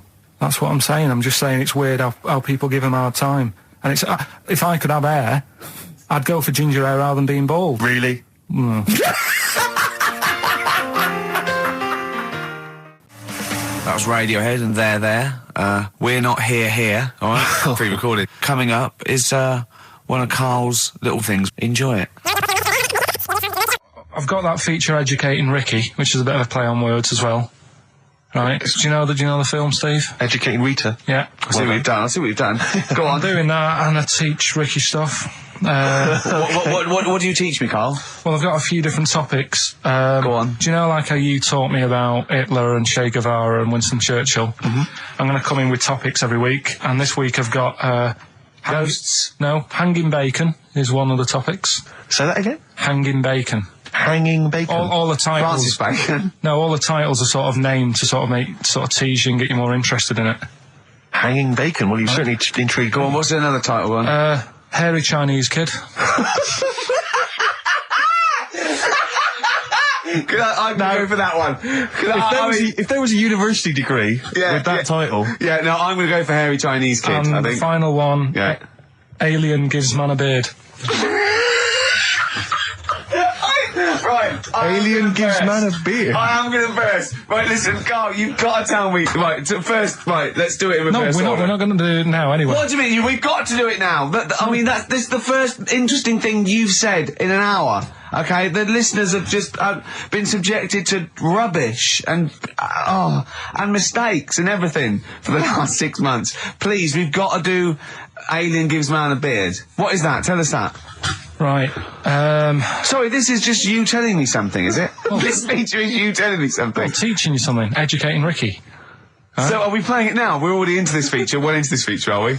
Yeah, I suppose we are, yeah. Should there not be a jingle or something? Yeah, can we have a jingle? There's no point, because look, I come up with ideas and you dismiss them straight away, so I'm not wasting my time making stuff. Right. If you don't like okay, it. let's play Educating Ricky. Right. Brilliant. Go. Right. So Ding-a-ling-a-ling-a-ling-a-ling. Educating Ricky. Right, what are we going for then? Hanging the bacon, hairy Chinese kid, Alien gives man a beard. I think Alien gives man a beard. I'd like to do that. Right, there's this fella, I think it happened in America, and he saw a bright light in the sky. And God, if you're bored. And he stood there. This is a true story, is it? Yeah. He stood there. Yes, of course it isn't, Steve. And he saw this bright light and it came closer and closer and it was a UFO, right? Yep. And he looked at it and it disappeared, right? And he gets back in his car. He looks in the mirror. And he looks in the mirror. Yep. He's only got a beard. He hasn't. You sure it wasn't someone else who got in the car and he was still standing out there? No, right. What? And it turned out he got home and said to his wife or his girlfriend, it's a bit weird. So I just got out of the car to look at a bright light, and I got back in the car and I grew a beard, and she said, never mind your beard, where have you been for 3 days? And what had happened is...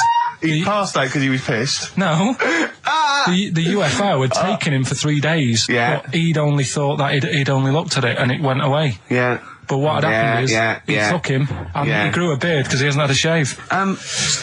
Right, okay. I mean, was Will Smith or Tommy Lee Jones anything to do with this at all? Did you see this on a video maybe and thought it was an educational film? No, it's from a book that some kind person sent in to me. Here. Can I just ask again, just again, I'm just throwing this right back at you. Do you think there's any other possible answer here? Right? A man is absent for 3 days from home. He's grown a beard. The length of time that it could take to grow a beard, lest we forget. What if he hadn't actually seen a bright light in the sky? What if he was lying? What if he was lying? He got knocked unconscious. He'd had a car crash. Just lying. No, just lying. Or he was just lying. Yeah, he'd been on a bender, getting pissed for 3 days. And that with was his his mates. excuse to his wife. And they went, Dennis, what are you going to tell your wife? Well, wait a minute. Wait a minute. You're not going to believe I was out with you, lads. Just say you're only away for a minute. No, I wasn't away from it because of the beard. Oh, yeah, look, it looks like you've been out for 3 days. Well, we have. That's exactly right. Okay, we've got to cover that then. Alien abduction. Great one. Okay, let's try that. Do you see? That's a little scenario there that could have been played out. So, when you say educating Ricky, what have I learnt from this? Never listen to you again. That's all I've learnt so far. Never listen to you. Yeah, we'll add a little bit more in here, right? Well, no, what do you mean add a little bit more? We'll add a bit more to this what I'm educating you about. Go on. Right? There's only a law in America that says if you touch a UFO, you're going to get done. Now, why would they make a rule? I don't know that... Do you know, like, all their rules have a code? Carl, I genuinely do not know what you're talking about. Right. Do you know, like, how here... Do you know what... I have no idea. Right. Okay. Do you know, like, over here... I'm listening to Capital and these headphones. I got Foxy on from yesterday. Right, let's bin that. No, wait, it's great. No, I want to hear about Airy Chinese Kid. Let's play a tune. Okay, play a tune. Come back with Airy Chinese Kid, definitely. Some doors. Yeah, I just thought I'd go back, take it back to the 60s. This is a tune that a friend of mine sent me. If you touch UFO, you get done. Soul Kitchen from the Doors. Shambles today, this. I remember, I think all kids go through a phase of shoplifting. Well. And when I was going through it, I used to just little things, just like magic markers and magazines, Mars bars, that sort of thing. Yeah. And one day, right, my mate Anthony, his mum called up my mum and said, I've got to meet up with you. I've got to have a word with you. And she said, what about? She said, I don't want to talk about it over the phone. So she goes, oh right, well yeah, come round tonight then. So anyway, my mum sees me. She don't want to be in an awkward position and like be a bit embarrassed and what have you. So she sees me and she goes, right, Anthony's mum's coming round. What have you been doing? Yeah. So I go, oh God. I said, I've been nicking stuff. So she goes, like what? So not big stuff. I've had a few calculators and Mars bars and stuff. How many? I'll just work it out. Hold on. Works out at 7.2 per day. So, how many calculators do you need? So it was when that phase. You failed maths, didn't you? Everyone wanted a calculator. It was like a trendy thing, wasn't it? Right. Oh yeah. In Manchester a couple of years ago. Yeah. So anyway, so I told her all this and I confessed to like. Computers will make it there one day. I confessed to There's magic in the back of battery. Go on. Confessed to nicking all this stuff. She comes round. She only wanted to borrow some money. Brilliant. She said, oh, I don't like asking. I was a bit embarrassed to ask you over the phone, but can I borrow 20 quid? Oh, that's fantastic. And there's me. That's great. And it's similar sort of thing to yours. And did you... And he went, hold on, I'm going to work out the interest on that. I bank 10%. She'll owe you £4.40. Yeah. Oh, so your mum was a loan shark. yeah. And did she mention? She went, I just stuff with that other? Because what I'm saying is, presumably you got your mate in trouble. No. Right, you didn't. That's great. Anyway, should we have some more music? Because we've been waiting for hours. What are you going to play, Carl? We've got the Cooper Temple Clause. Oh, brilliant. And the story, it's all sort of, you know, how he's been pushed about by his... Again, that's not literally. By his wife, she's wheeling him about. What do you mean? She's wheeling him about. They go to a party. Everyone sort of looks round and looks at him. What makes you think that he's in a wheelchair? What's the clues? What's the words? There's loads of little things. It's like, well, like I say, something about his wife walking around with me. And all that. Well, of course she is. She's pushing him about. But walking around. If someone said, "Oh, she was walking around with me," I'd think they were both walking around. There's a few. But that's not. There must be another. There must be a reason why you suddenly thought that fella's in a wheelchair. Right. My wife's walking around with me. Put on your makeup, and I feel all right. No, and she's always saying, "Do you feel all right?" And that she's always asking him how he is. Yeah, but she's just listen. Let me play it, right? And try and picture the scene, right? But now I'm only thinking of a little fella in a wheelchair. Well, have a listen to it, and you know, just everything that's been said. Okay. Understand why I'm thinking what I'm thinking. No, never. Right, you ready? Yeah. No clue yet. Yeah. He's just sat there watching, probably. No. There's no. Wait until he's done. Yeah, no clue. Okay. No, that's all right. Right, that's just a woman getting ready, and he's fine. Yeah, he's just sat there, and he's got a great pair of legs. Right, well, he's sat there in the wheelchair. No, he's not in a wheelchair. Listen.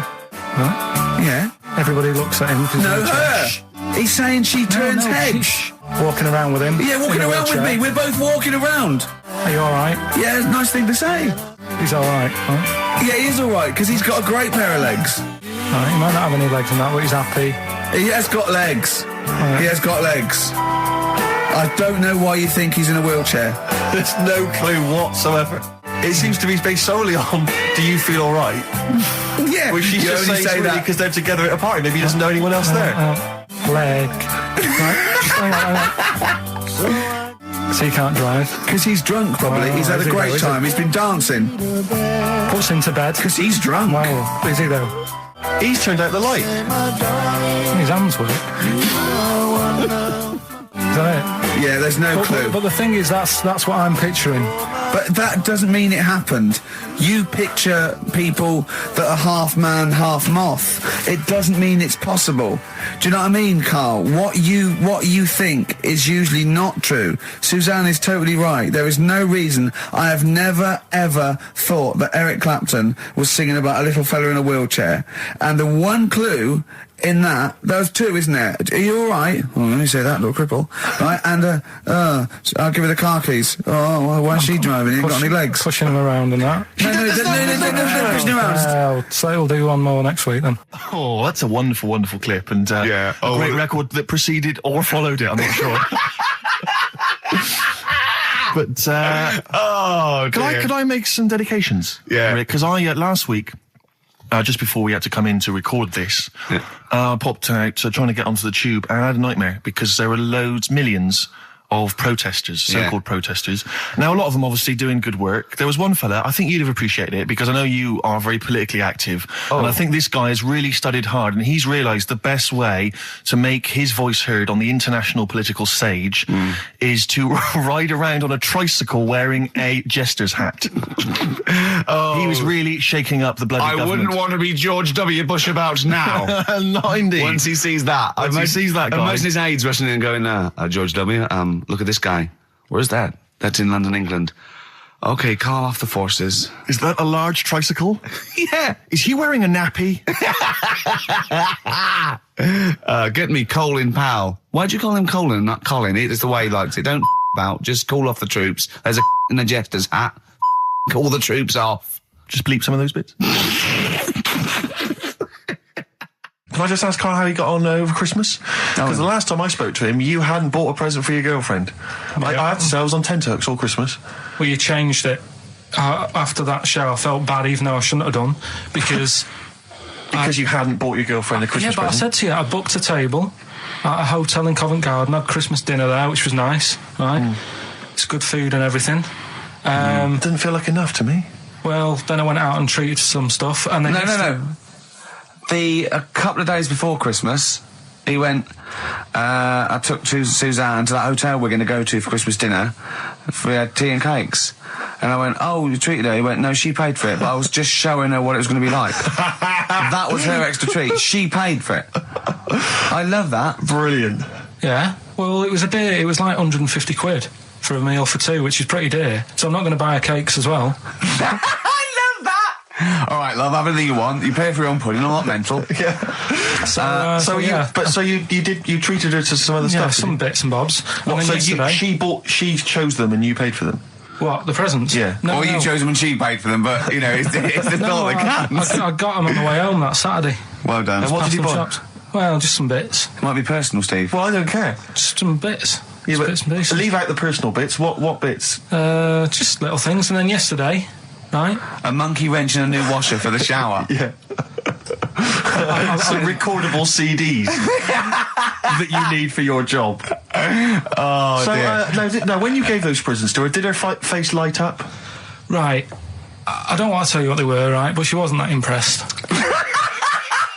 You're going to tell us what they are now, tell us what they are. You even know what they are. She told you on Christmas Day. Hold on, wait a minute. But it doesn't matter what they are. It does matter what they are. It doesn't. It does, Carl. It's you, mate. Of course it doesn't matter. Oh, God! Have you just remembered? Yeah! Right, but there's no need. I've got to tell him, Carl. I really want your permission, because I don't want to be I know it's not, but we know it's not that embarrassing. It's really quite sweet. Yeah, but in a way, right, the way I look at it is, right, Christmas, even when I was a little kid, right, is not... Please let me tell him, Carl. Well, let me just tell you first, though. Oh. Let me tell you why I didn't go all out on the old present front. All right. Justify yourself. Right. First of all, I've covered it up since then anyway, right, with that present, because I bought her some shoes yesterday, and she did say, I'll give you the money for them, but when I get home, I said, it's all right. I said, you can have them, right? So, So not only did I buy her some food on Christmas Day, I got her shoes. She's probably had a And they feel like a horse. Yeah. It's sort of like, yeah, there you go, there's your shoes, there's your food, right, bed down, see you later. Yeah, but what I'm saying is she's done... fed and clothed Yeah, her. did you comb her hair? She's done well this year, right? So... The thing She's done well this year. It's like you're a single parent living on a council estate with a smack problem, and you still managed to buy them some Lego. When I was a kid, it wasn't about what you got. I remember one year when I was about 8. Right? It's going to make me cry, isn't it? This? It's not. I'm just saying the way it is. Right? I woke up at about 4 in the morning. And I was like, oh, what I forgot? And I couldn't sleep. I was that on edge. It's the excitement of Christmas, isn't it? It's like, oh, what's wrapped up? I need to know. And it's the fact that people are saying, no, you won't know until tomorrow. Yes. That annoys you and winds you up. Okay. So I got up at 4 in the morning, opened my presents, and then went, right, I know now, went back to bed, had a great sleep. Yes. Right? So it's nothing to do with the excitement of what you get. It's the excitement of not knowing what you've got. And then what happened when you got up to go down with the presents?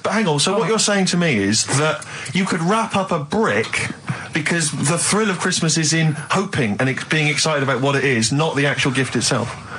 Yeah. Is that what you did? Did you get a brick? No, let me tell you now what he got. He got her a present, right? And she said, she came, I said, yeah, he got me.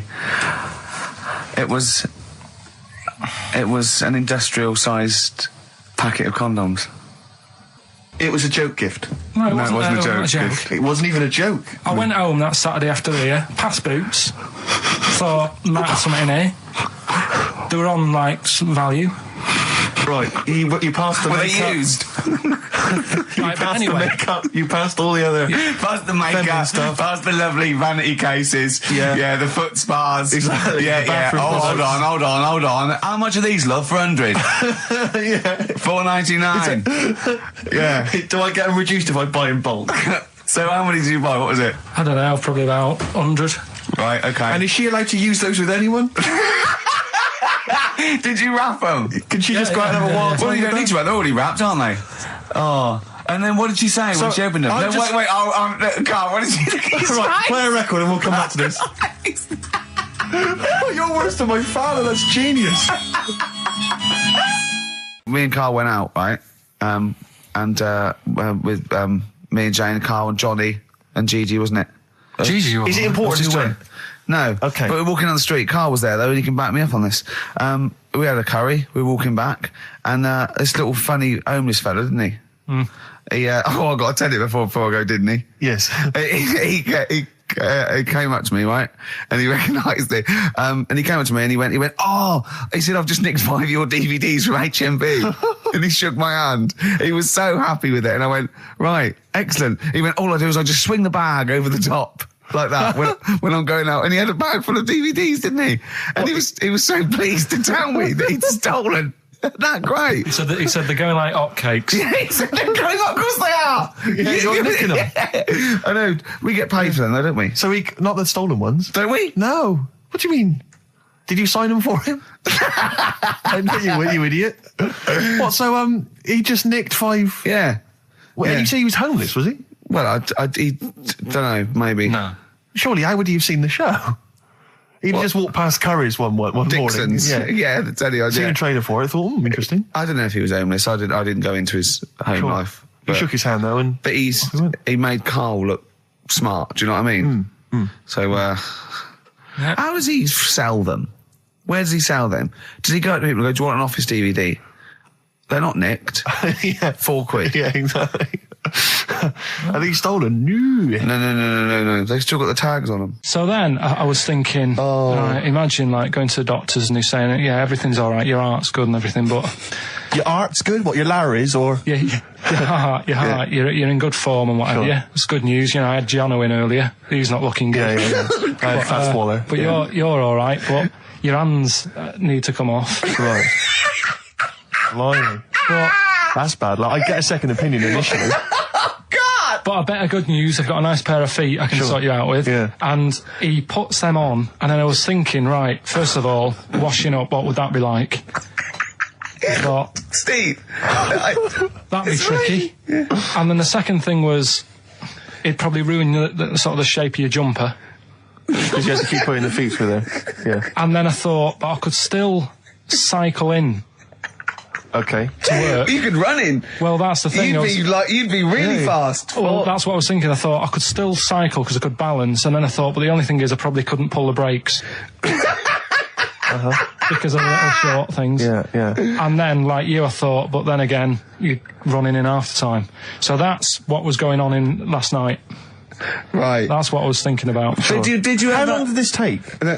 Well, how long does it take to wash up? Right, because I imagine you just being there for, like, all night. Probably 25 minutes. How long did the little Chinese fella dance for in his pants? He's always doing it. Last night he was at it for, like, 10 minutes. Yeah.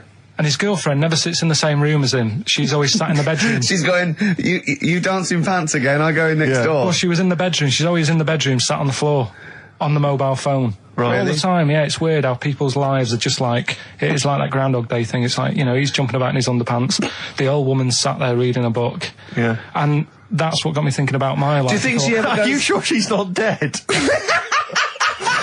Every time you look down there, she's just flicking through it. She's just reading this book. The pages never turn. She never seems to finish it. She never moves from her chair. Are you sure the Chinese girl's cats are dead around her? I'm going into next door again. That little round-headed fella's looking in. He's looking in at me. The bouncer goes, "Don't worry, love, I'll go and beat him up." But he's always getting ready. That's true. They see you staring at him, watching him, going, "I could have feet here," and they get scared. The old woman's dead. Oh, Carl, dear. can you tell us roughly which neighbourhood you live in, so that we know? It's central. Central, is it? Yeah. Wow, imagine if that little... Was he a Chinese fella, did you say? Yeah. Imagine if he was listening now. I'd love him to call in and explain his actions. Well, he might be on some other radio station talking about a lad who's always washing up and looking at his hands in a mysterious way. But do we know this doctor that would go, "Well, all right, Carl, you can either leave them as stumps or I've got a little pair of feet." Why? I mean, I told Jane this, and Jane went, "Is that the only choice?" Could say, "Could I have some dead man's hands?" Have you got any? Where do you get the feet from? Can I have? What would you rather have then? Human feet or monkey paws? Well, I mean, that wasn't an option last night. If the doctors said... No, it wasn't an option last night, but don't forget, it's in your head, Carl. This didn't happen. I'm just saying, at the time, that's all the doctor had to offer. But, you know, it's your head. You can go anywhere. No, it wasn't a real doctor to offer.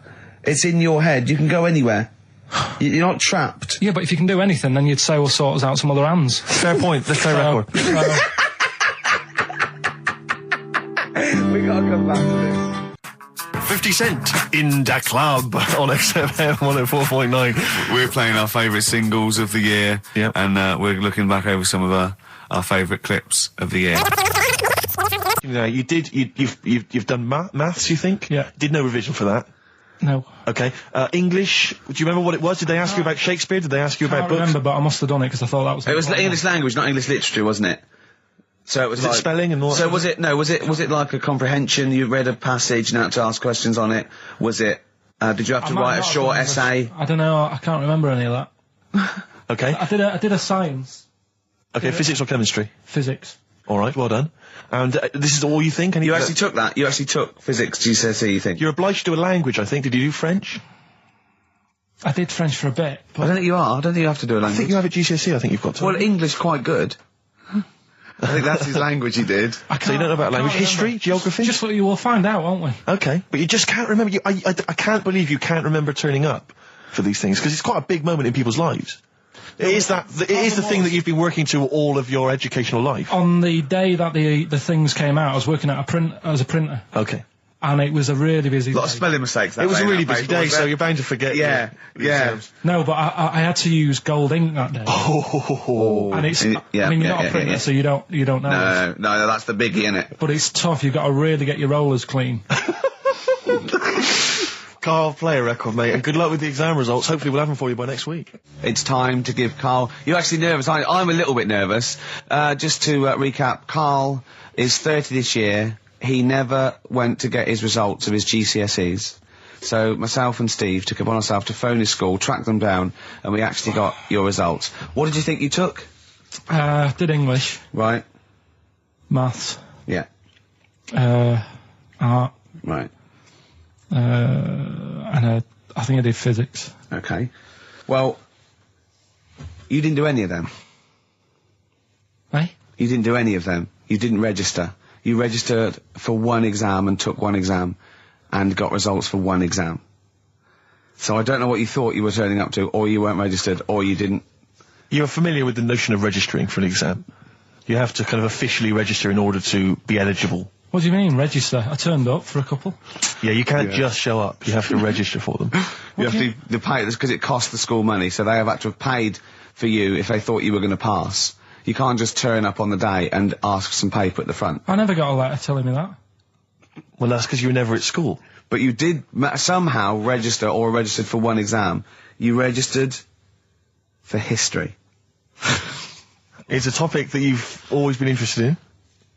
I was saying to Ricky before, World War II, I loved it.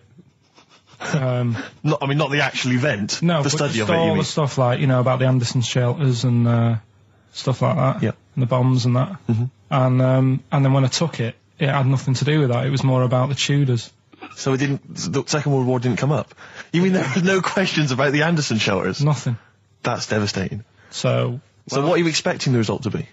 Is that it? Yeah, it's the only one you took and registered. As far as the school is concerned, or certainly in it's the only one that counts. It's the only result. It's the only one that counts. Yeah, you've got. Did you register for yours? Yeah. Yes. I've got certificates and everything. So what, do you do that before the exam? Do you have to go somewhere and sign something, or? Yeah, you don't check your results and then decide if you want to register. It's not like Millionaire, when you look at the question and go, I think I'll take the money. Yeah. You go. No. But anyway, you must have registered for one, or maybe your teacher put you in for it. I didn't do it. They must have been confident. They must have been confident. They must have thought your best bet was history. Right, so what did they get? You got an E. Which I think, technically, is a pass. E? It's a bad pass, but there's F, and there's you're not going to be doing a PhD. You can get an F, right, which is fail, and then a U, which is ungraded. Now, I don't know why the U exists, because F means you failed. U is like them going, you not only failed, but you wasted my time. So we're annoyed that you took this exam. So you thought they'd register me to get an E? Well, they didn't. I think they were hoping. It was rather like you with the lottery. They were hoping for something better than You nothing. see, I assume that the man who registered for that thought he can scrape an E if Anderson shouters come up. Yeah. Well, that's it. You've got. Now, what I'd like to do, Carl, is I've started your re-education. You've read a book on Rasputin. I'll be asking you a few questions about that later. I've got another book for you to read next week. Next week, I'm not in the mood. What? Not in the mood. Oh, come on. Look, what's that? What does that say? It's that fella, it's the picture of the bloke that he used to use for Citizen Smith. Yeah? Che Guevara. Yeah. Yeah. He was quite happy, I think, when he found out that Robert Lindsay was involved. He went, yeah, of course you can. No worries, yeah. What are your feelings, Carl? What do you think? Are you depressed? I'm just a bit annoyed, because I'm sure I turned up for more, so it just wasted me time. Listen, they don't matter. I'm sure you're doing very well. You know, you can educate yourself. GCSEs are merely a step on the ladder to help you, not just for education, but, they're more vocational than anything else. You're doing very well, and you're reading books. Don't worry about it.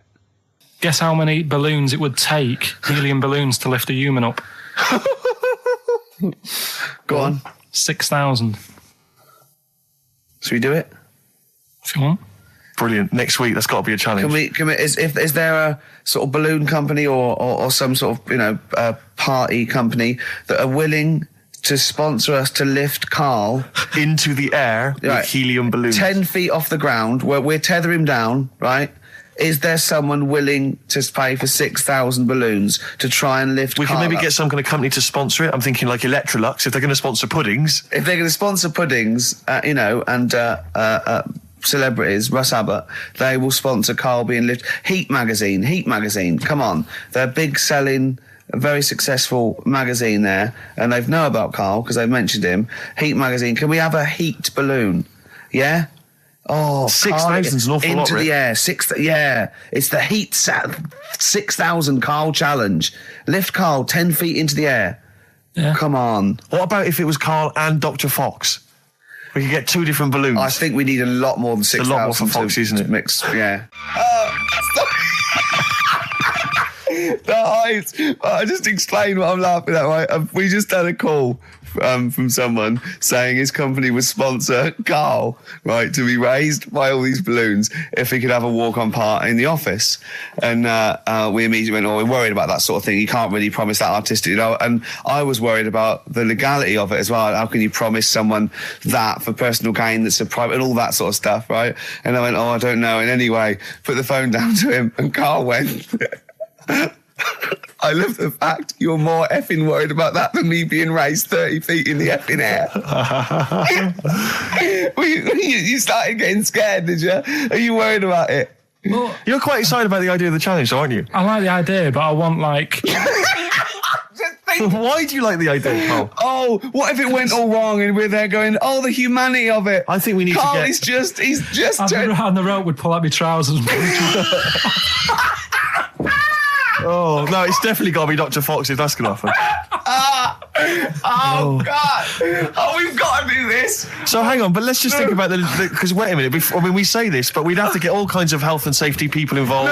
No, we wouldn't. Of course we can't just start raising them in the air. No, you're allowed to do it on private land, aren't you? Look what happened to the Hindenburg. No, but I was just saying there was lots of people died. Listen, look, all we do is we get someone, right? But what if he gets loose and he just floats off into the air? And he meets his magpie that he lost. He used to peck his grifter. Balloons. His balloons. So I'm so excited about this. Listen, we've got to do this. No, but please. Shut up a minute. Let's just stop and think about it. It's 60,000 balloons. Look, no, it's not. It's 6,000. But 6,000 balloons. That's a lot of balloons. No, it's not. No, it's don't not. Be silly. For sponsorship, people pay for... no, listen, it's worth it. There must be a company out there that'll pay for this, just so we can film it. Hang on, is there not an easier way of just getting one big balloon? Then the challenge is... There's no challenge then. No, it's got to be... It's got to have people coming up and hooking balloons. It'd be like Buckaroo. And the person who puts the balloon that actually raises him 10 feet wins a prize or something.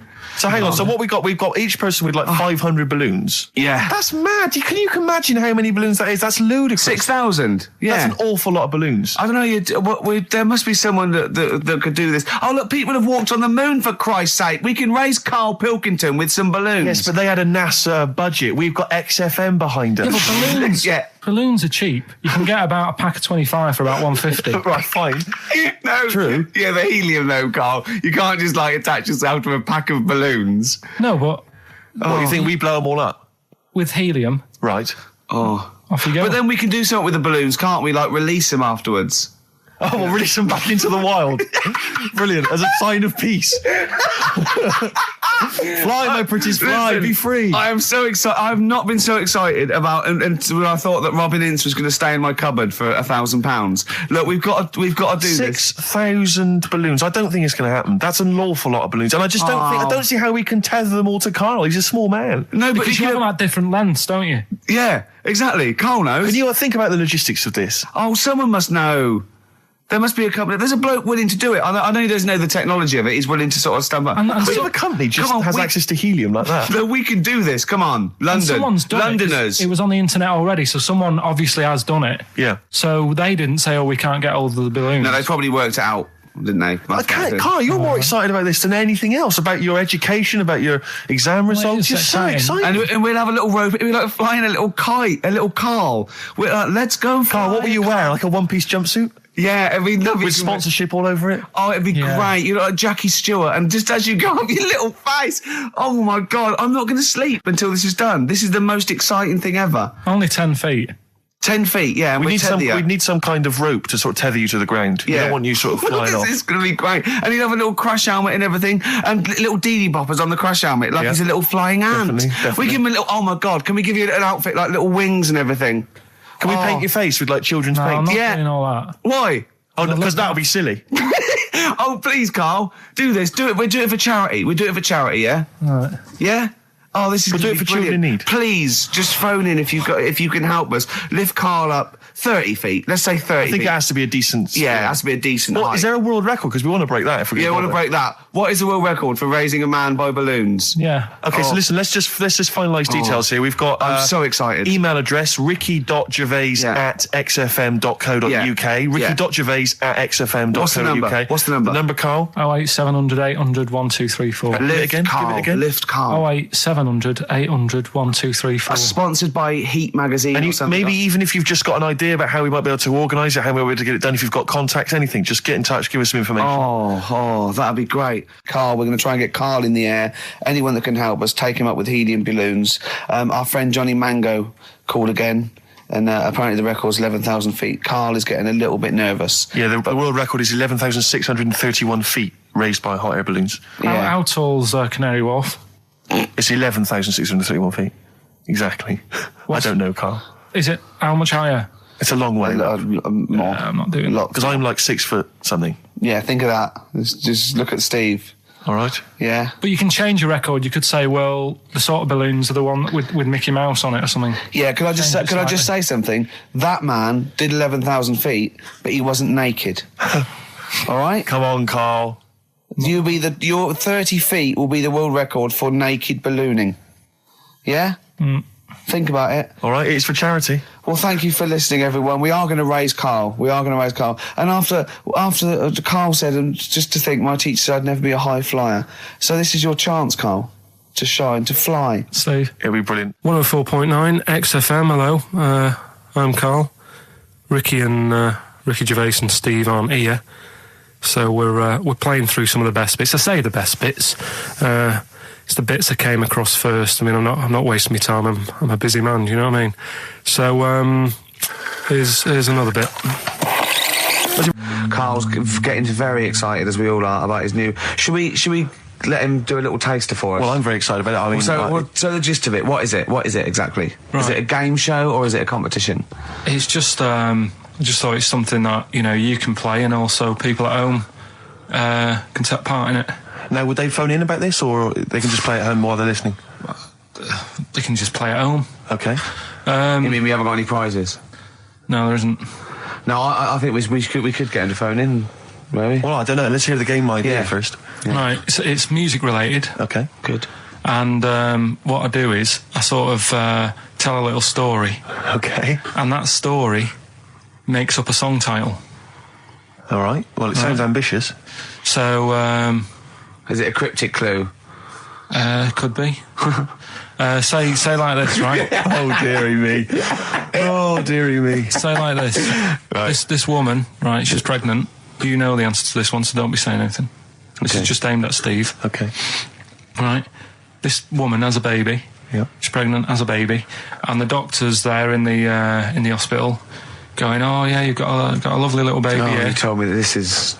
Oh, this guy. Got a lovely little baby. It's just coming out now. You'll be able to see it in a minute. And it's like covered in gunk and stuff. Yeah. And he's going, yeah, it's nearly here. It's coming out. I see its little head and that. And he gets hold of it, and it's full of all this gunk. Right. The baby's full of gunk. Yeah, like the covered in gunk or full of gunk. Covered in it. Right. And he goes, here you go. Get hold of your baby, and he drops it. Right. What song's that? There's so much irrelevance there, Steve. I can't tell you. It's not a cryptic clue. It's not a cryptic clue. Because only... I mean, the gist of it is relevant. That isn't the best one. That's just... Right. I mean, there is just... There's things there that you were dwelling on and thinking of puns. Don't.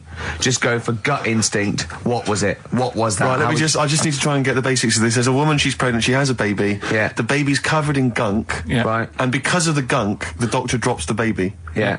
And that's all I need to know. Yeah, that is all you need to know. Yeah, the pregnancy is largely irrelevant. Okay, what are the key elements? It's the birth and the doctor dropping it that are the irrelevant. The relevant birth thing. and the dropping of the baby. Yeah. I've absolutely no idea. I can't even begin to guess. Think about what's happened here. Oh, Carl, she's had a baby. The doctor's trying to deliver it. He's saying it's a nice little baby you've got here. This is all irrelevant. Right, let me tell you this. So just to be fair to Steve, so he can get into your mind. Right, this is not a traditional cryptic clue, logical problem. This is Carl. What song am I thinking of? Right, that is Underworld, Born Slippy.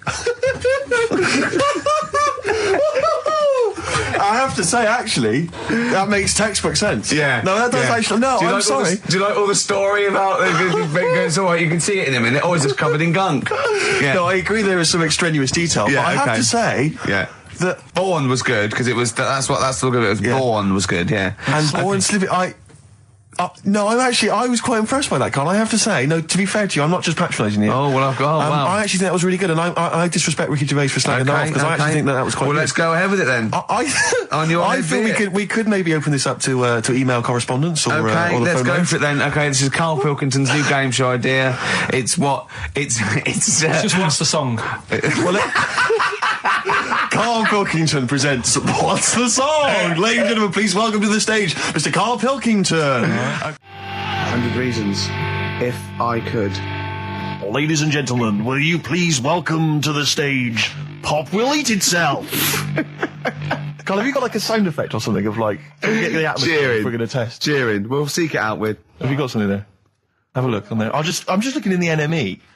For the kind of forthcoming gigs of the smaller known bands, and it might be a useful place to just begin the Ladies and gentlemen, peoples around the world, will you please welcome to the stage Chumba Awamba. Have you got a sound effect? We got one.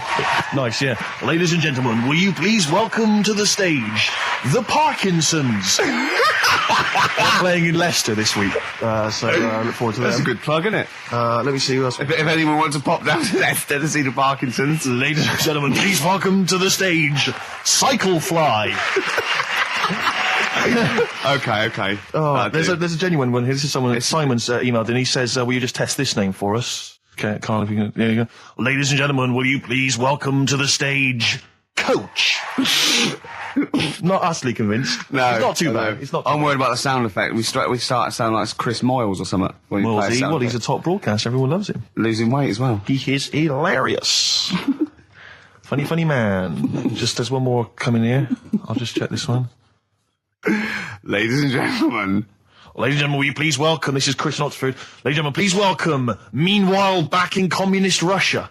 Is that a band? I assume so. I assume it's his band. Yeah. Steve, I will play great old tunes to the cows come home. We got to give them a little bit of Dandy Warhols and Air and Athlete. I know that, and they're great, they're good, right? But, I wanted to play a Cat Stevens song, but I thought I'd better not, because I've, play that a little bit. And we quite like resurrecting old reputations, don't we? People like Elton John who had bad faces, or David Bowie. People whose names now are largely laughed at in the serious rock circles. Or people circles. that people might not have considered. I thought Cat Stevens, oh no, Rod Stewart, I thought. Was he Rod Stewart? Many people now are thinking of the leopard hot pants and the ludicrous Do you hair. think I'm sexy and all those sort of old stadium sort of disco things, but he wrote beautiful tracks from Maggie May through, and I thought, hold on, two birds with one stone. What about a Rod Stewart song written by Cat Stevens? Wow. Is there such a thing? The first cut is the deepest. Let's hear it, Rick. On this album as well is The Killing of George.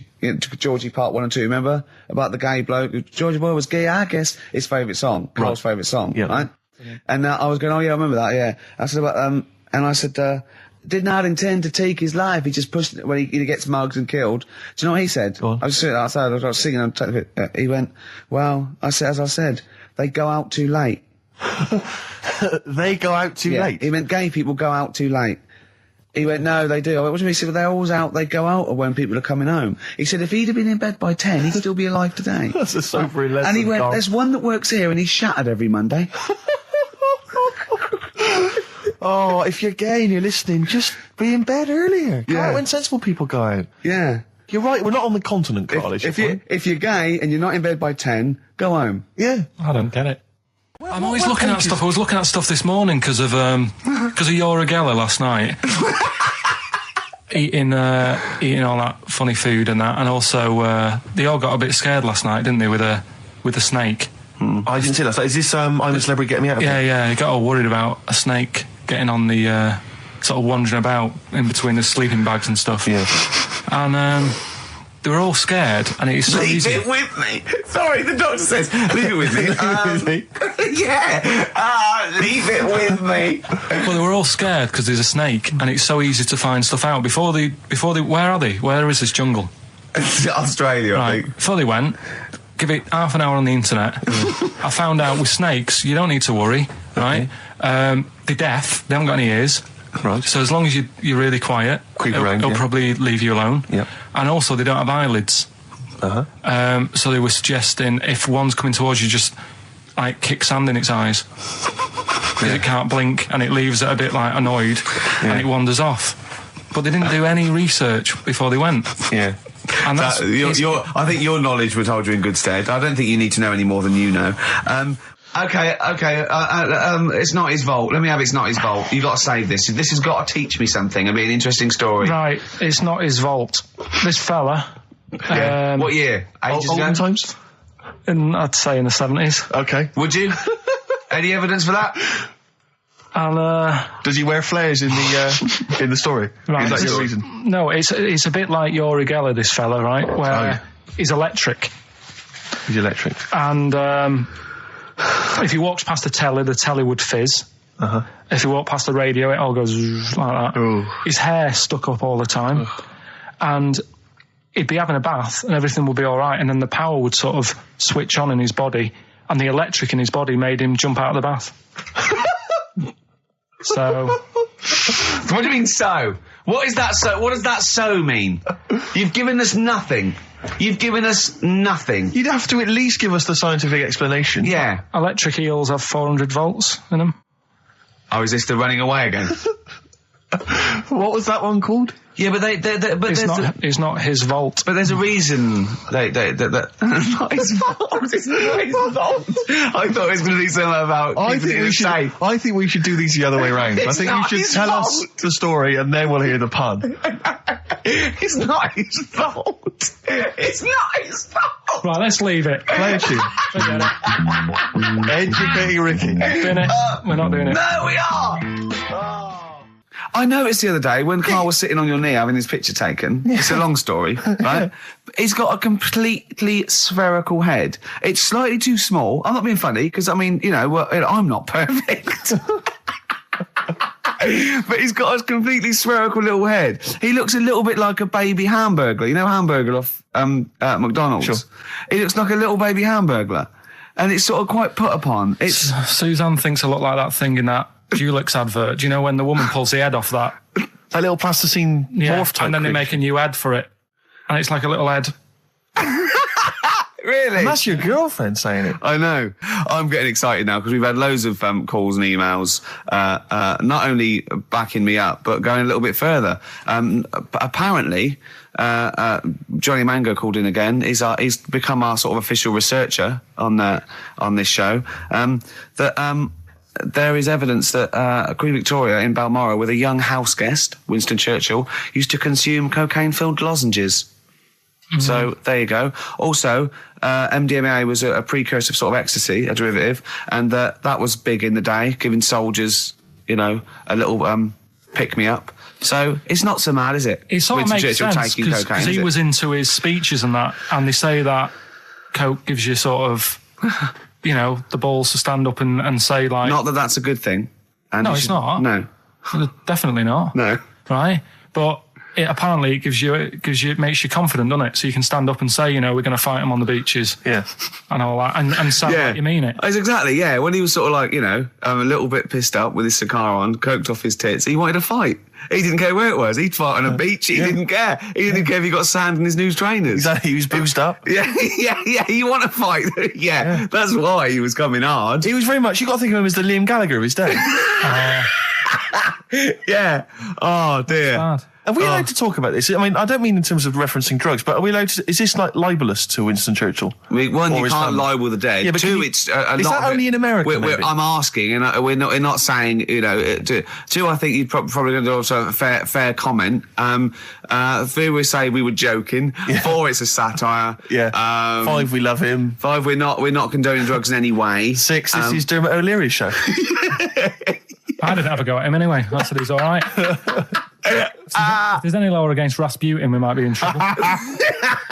Law against you Rasputin. Did willfully Rasputin. Yeah. All over the airwaves. You did slag off Russia's greatest love machine. Yeah. You didn't shoot him till he was dead, did you? Oh, put some poison into his I'll tell you this, if there's any other historical questions that people want answered, then we're the men. Because really, with the three of us, our knowledge of the fact that the Hindenburg was filled with helium. Yeah. The kind of coke habits and various drug habits of Britain's most famous political leader. Yeah. We've got the answers to all of it. Einstein. Go on. I found out in the week that he didn't talk till he was 6. See, it's all these people who are weird. Churchill couldn't read, could he, till he was 8 or 9? Really? Yeah.